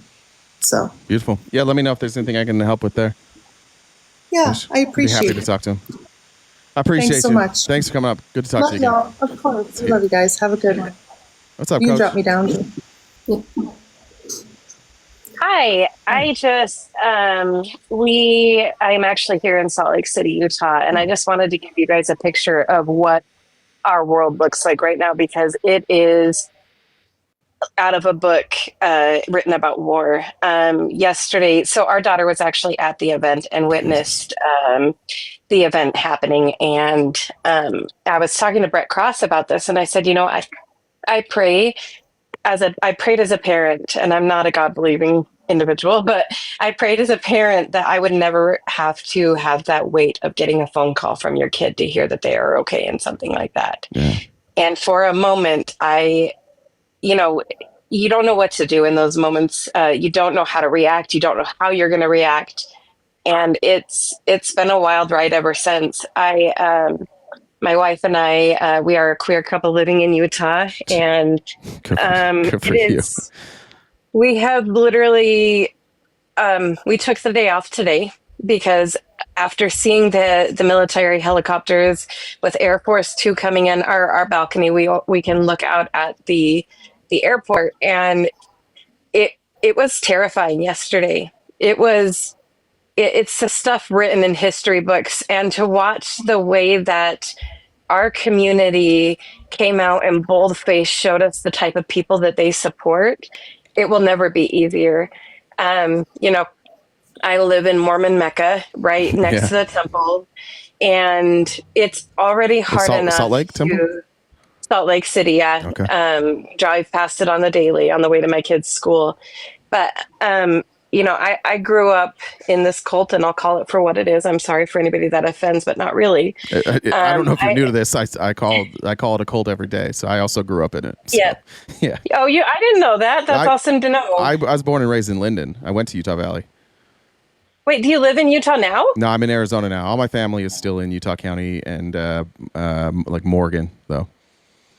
Oh, okay. So that's what I was going to describe is when they said that the shooter or pew-pewer was from Hurricane, I was like, oh my God, that makes so much sense, because people don't realize that when you picture like a small town in Texas, that's what Hurricane is. Yeah. And it was not shocking to me at all. But today, Governor Cox came out and said that he prayed, literally, this man said that in his prayers, he prayed it was basically an immigrant, that it was someone from outside of the state. And the type of rhetoric that even our own governor is promoting, that, well, let's just hope it was an immigrant so that we don't have to claim them as one of our own, and making these people as others and marginalizing them even more. So you'll know where Bountiful is actually. Some of our kids live up in Bountiful. Mom was born in Bountiful. I've got a lot of family in Jay, I'm not even joking. They brought out the flags that the scouts put out, had them lining the street yesterday. Jesus. I'm not even, how it is here around the holidays, around Memorial Day, around 4th of July. Every flag in every yard was put up on a pole. And to see these flags flown at half mast, knowing that there were children in the state next door that were unalived yesterday and no one seems to care. It's like living, it's like living in the upside down here right now. It's truly like, what fucking timeline are we on? Yeah. Because I want off, but that's crazy. About the flags. I'll have to ask my mom about their neighborhood. If any of you guys don't know, in Utah, like the Scouts and the Mormon Church, like they've separated now, but they've basically been in bed together forever. So if you were like a youth from 12 to 18, if you were Mormon, you were also in Scouts. And for a fundraiser, they'll provide a service like $50 or whatever on every holiday. They'll bring a flag and put it in your yard. So like Memorial Day, 4th of July, 24th of July, probably Labor Day as well. They'll come put a flag in your yard. And so what she's saying is that they gave people an extra day. So the youth from the Mormon Church were out going through neighborhoods, planting flags in every single yard. Yeah, and I don't know. I actually that Vance was going to be flying in until I saw it. but I don't know if they put him out for him or for Charlie. But it really is like living in this dystopian world where you're like, what in the hell? Like the reality that I knew yesterday can't possibly be the same reality today, but worse. Like, it just is. It's mind-boggling. It really is, and I just hope that I keep telling people I'm not sad that he passed. I'm not sad. I definitely don't think and never would condone anything like this. But there's not an ounce of sadness that I've had. But did you see what I don't know if you can say the things that come out of the pew pew, what they were inscribed with? Yeah. Yeah, one of them said, if you're reading this, you're gay. And I have been laughing so hard at that all day, because to hear that come out of the governor's mouth, like I literally have it's dark humor. I still make dead dad jokes about the father who I very much loved. But like, I have been dying laughing about that all day. No pun intended. Yeah, there's that. But The other part is from it's like a Reddit meme, the OWO thing about the like the bulge. Yeah, like this was clearly a kid that was just on Reddit, and so that made me laugh too. Admittedly, I thought it's a Groyper thing, which leads us to believe that like the evidence based on what this person is doing. I don't know what we haven't figured out for sure their political ideology, but. It seems like people are saying edgelord Groyper, which is basically like kind of this weird fringe right group. The Groypers are like the Nick Fuentes people, and even though Fuentes has been kind about Kirk, this seems like that type of behavior. Yeah, there's actually friends of mine who were friends with his family have reposted. He actually dressed up as a Groyper one year for Halloween. His mom posted pictures of it. He also dressed up as Trump back in 2017. Yeah. And so those things seem to not be being shared. But here locally, I mean, luckily we have a pretty tight community, us here, little blue dots in the big old city. But I have seen nothing that would suggest that he was anything but an avid Trump loyalist. He was just part of Nick Fuentes' group rather than Charlie Kirk's. Yeah, I want to be careful saying for sure on that, but I would say that the evidence does show that at least the stuff he's saying is in line with Groypers. I want to be careful on that, but that was completely. that was my first thought. I think there's also, and I think it's confirmed too, that somebody in his family said he like gave all of his savings, which was like $228 and like 50 cents. He donated that all to Trump, I think in 2016 or 2020. So it's pretty clear that this is a kid raised in a right-wing household that was radicalized online. It's hard to blame this one on the left. You said that one was fake, Sochi? I don't know. I'll double check, make sure that's not fake, but. Yeah, I want to be very clear. I have not done my own research. That's why I said it was a friend who posted it and not, I am an avid believer in doing your research. It fits the narrative of the people and the town that he came from. And so maybe that's, me being kind of a conspiracy theorist and all this. And like, I don't know what his whole truth is, but it didn't surprise me when it was someone from our own state. Yeah, me neither. So, well, thank you so much. I love you, Oslo, as well. I hope you guys all have a great rest of your day. Thanks, Coach. It's nice meeting you. Yep. What's up, Oslo? You too. Bye-bye. Hey there, RGB. Oh, shit, I dropped my piece of paper. Hold on. I was going to read from War and Peace, but I figure you guys are trying to end soon, so you don't have that long. That's right. Yeah, sorry. Sorry about that. So instead, I'm going to read from my post from yesterday, because I think it kind of encapsulates a lot of what you guys were talking about today. And I really enjoyed this conversation about, the importance of not jumping to conclusions right away. I'm seeing so many people right out the gate, just like you were saying, say they know what this is and that this is a condemnation on certain people and certain whole groups and blah, blah, blah, blah, blah. So, and partially, I want to give you props because part of what inspired my post that day was your live that day. Thank you. So here it is. I'm going to read it. I despise Charlie Kirk. I'm not going to lie. I thought his rhetoric posed a real danger to peace in our country. I vehemently disagreed with most of his political views. But I wanted to beat those political views in the court of public opinion. Political violence is never the answer. It's not what our country is, but it is who our country might become or is becoming if we're not careful. There are people who will use this tragedy to pour more fuel on an already raging fire. Pay close attention to them and how they frame this moment. Be skeptical of who they're pointing fingers at, especially if those fingers are being pointed at large swaths and groups of people. Political violence is not the answer to America's problems, but it is an answer for the people who seek to cause more division. So pay attention right now to who's holding the gas cans. They are often the first ones to throw the match.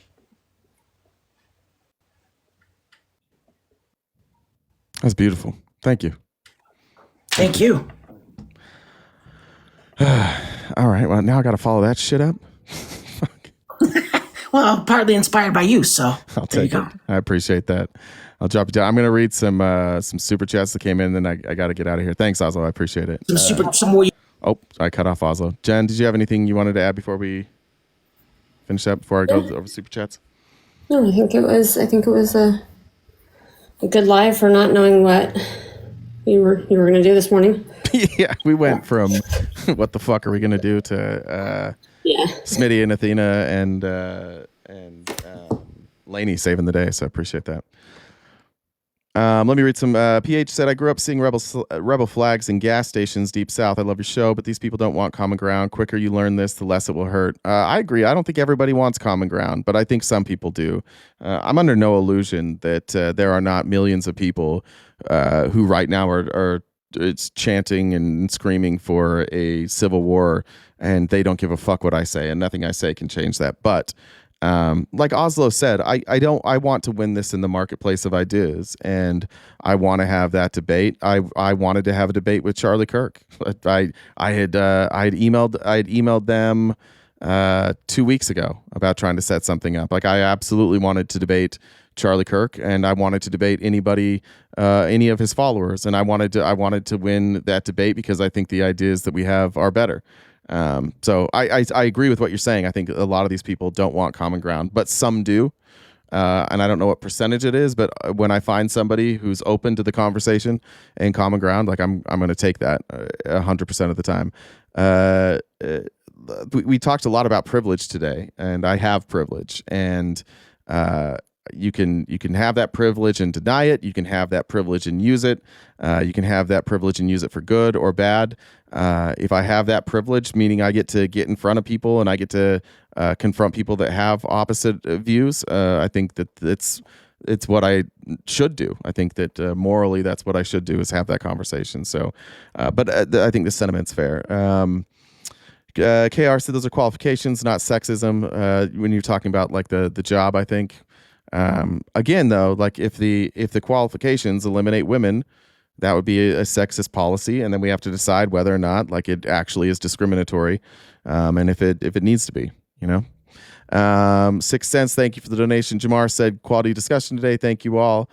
Lee said words matter. Tanya, thank you for the donation. Amy Lynn said, I was looking up things Charlie said, clicked on the video, and I accidentally saw it this morning. It was horrific. Be careful if you don't want to see it. Yeah, I remember I saw that live. That was not fun. Danielle said, sending hugs. Times are fucking weird. I know what it's like to have a shooting in your hometown. It hits different. As always, go Bills. Thank you, Tim, for the super chat. SJ said, thank you for having this conversation. I didn't know I needed to hear it. I thought I was doing pretty good, but this deepened my understanding and has me thinking a little deeper. I'd like that. That's beautiful. Marianne, thanks for the super chat. FOD said, can you clearly outline Charlie Kirk as a person and what he represented? He was surely anti-black and anti-minority, but he was a USA product, right? Yeah. I mean, he's a product of... Charlie Kirk didn't start this. I mean, Charlie Kirk basically came to prominence. He was like an assistant, I think, to Don Jr. And then he piggybacked on MAGA and built a massive following and a massive organization. And that was an American symptom. Pink said, "Thank you for staying late and being a voice of reason. I wish I could give more." That might have been from the day. Oh, that was from the day before, actually. Sorry, I don't know if I got all those. Rachel, I think I read those already. Jen, did I miss any? I guess let me check on my phone, actually. I'm gonna double check the ones that I have. Did you check Cash App and? I'm looking now. I had gotten rid of those pay links earlier because we were getting flagged. Tony said, "I'm here." Oh, that was Wednesday as well. I didn't read any of these from Wednesday. Maybe I did. Susan said, "Loved the discussion. Thanks for facilitating." Kevin said, "Being cool. Sorry it ain't more." Appreciate that. And I think there was one from Adam. Adam, this isn't from Adam Cray. It's a different Adam, but he said, Adam Cray said the other day, "It's not my place as a white man to tone police people in marginalized communities regarding their thoughts and feelings about the Charlie Kirk situation. As a white man, I agree. They're entitled to their feelings." Yeah, I think that's a good way to state it. And I wish I would have been a little more clear on the day of, but hopefully you guys understand that that's mostly we were just trying to stop elevating tensions. But again, I don't want to say because I reacted a certain way that you can't. This doesn't affect me in the way that it affects most people. I'm not in danger like some people are right now. So I hope that's clear that that's the way that I feel and that I understand my reaction to this. It's I have the privilege of being able to be calm and collected and not fearing for my own life. That's a privilege I have. And so I appreciate those that came up that don't have that privilege sharing in the discussion today. And then just once again, I don't know if Athena is still here. She's really the one that put this together this morning. I called her after I talked to Jen this morning, just asking for advice, and it was her recommendation that we do this as a panel. So I appreciate you guys thanking me, but make sure you thank Athena because she's the one that suggested this and got it all put together.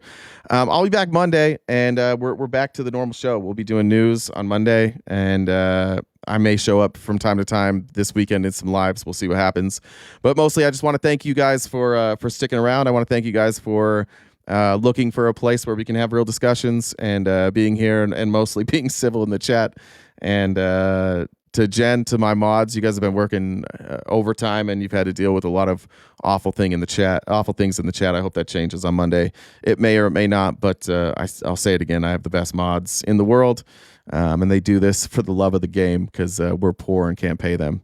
Anything I missed, Jen? No, I think it was good. I mean, YouTube's going to be foul. That's how it is. But yeah. I think for this, hopefully it'll be dying down. So no, it's a good show. I'm glad everyone's here, and we'll see you guys on Monday. All right, guys. See you Monday.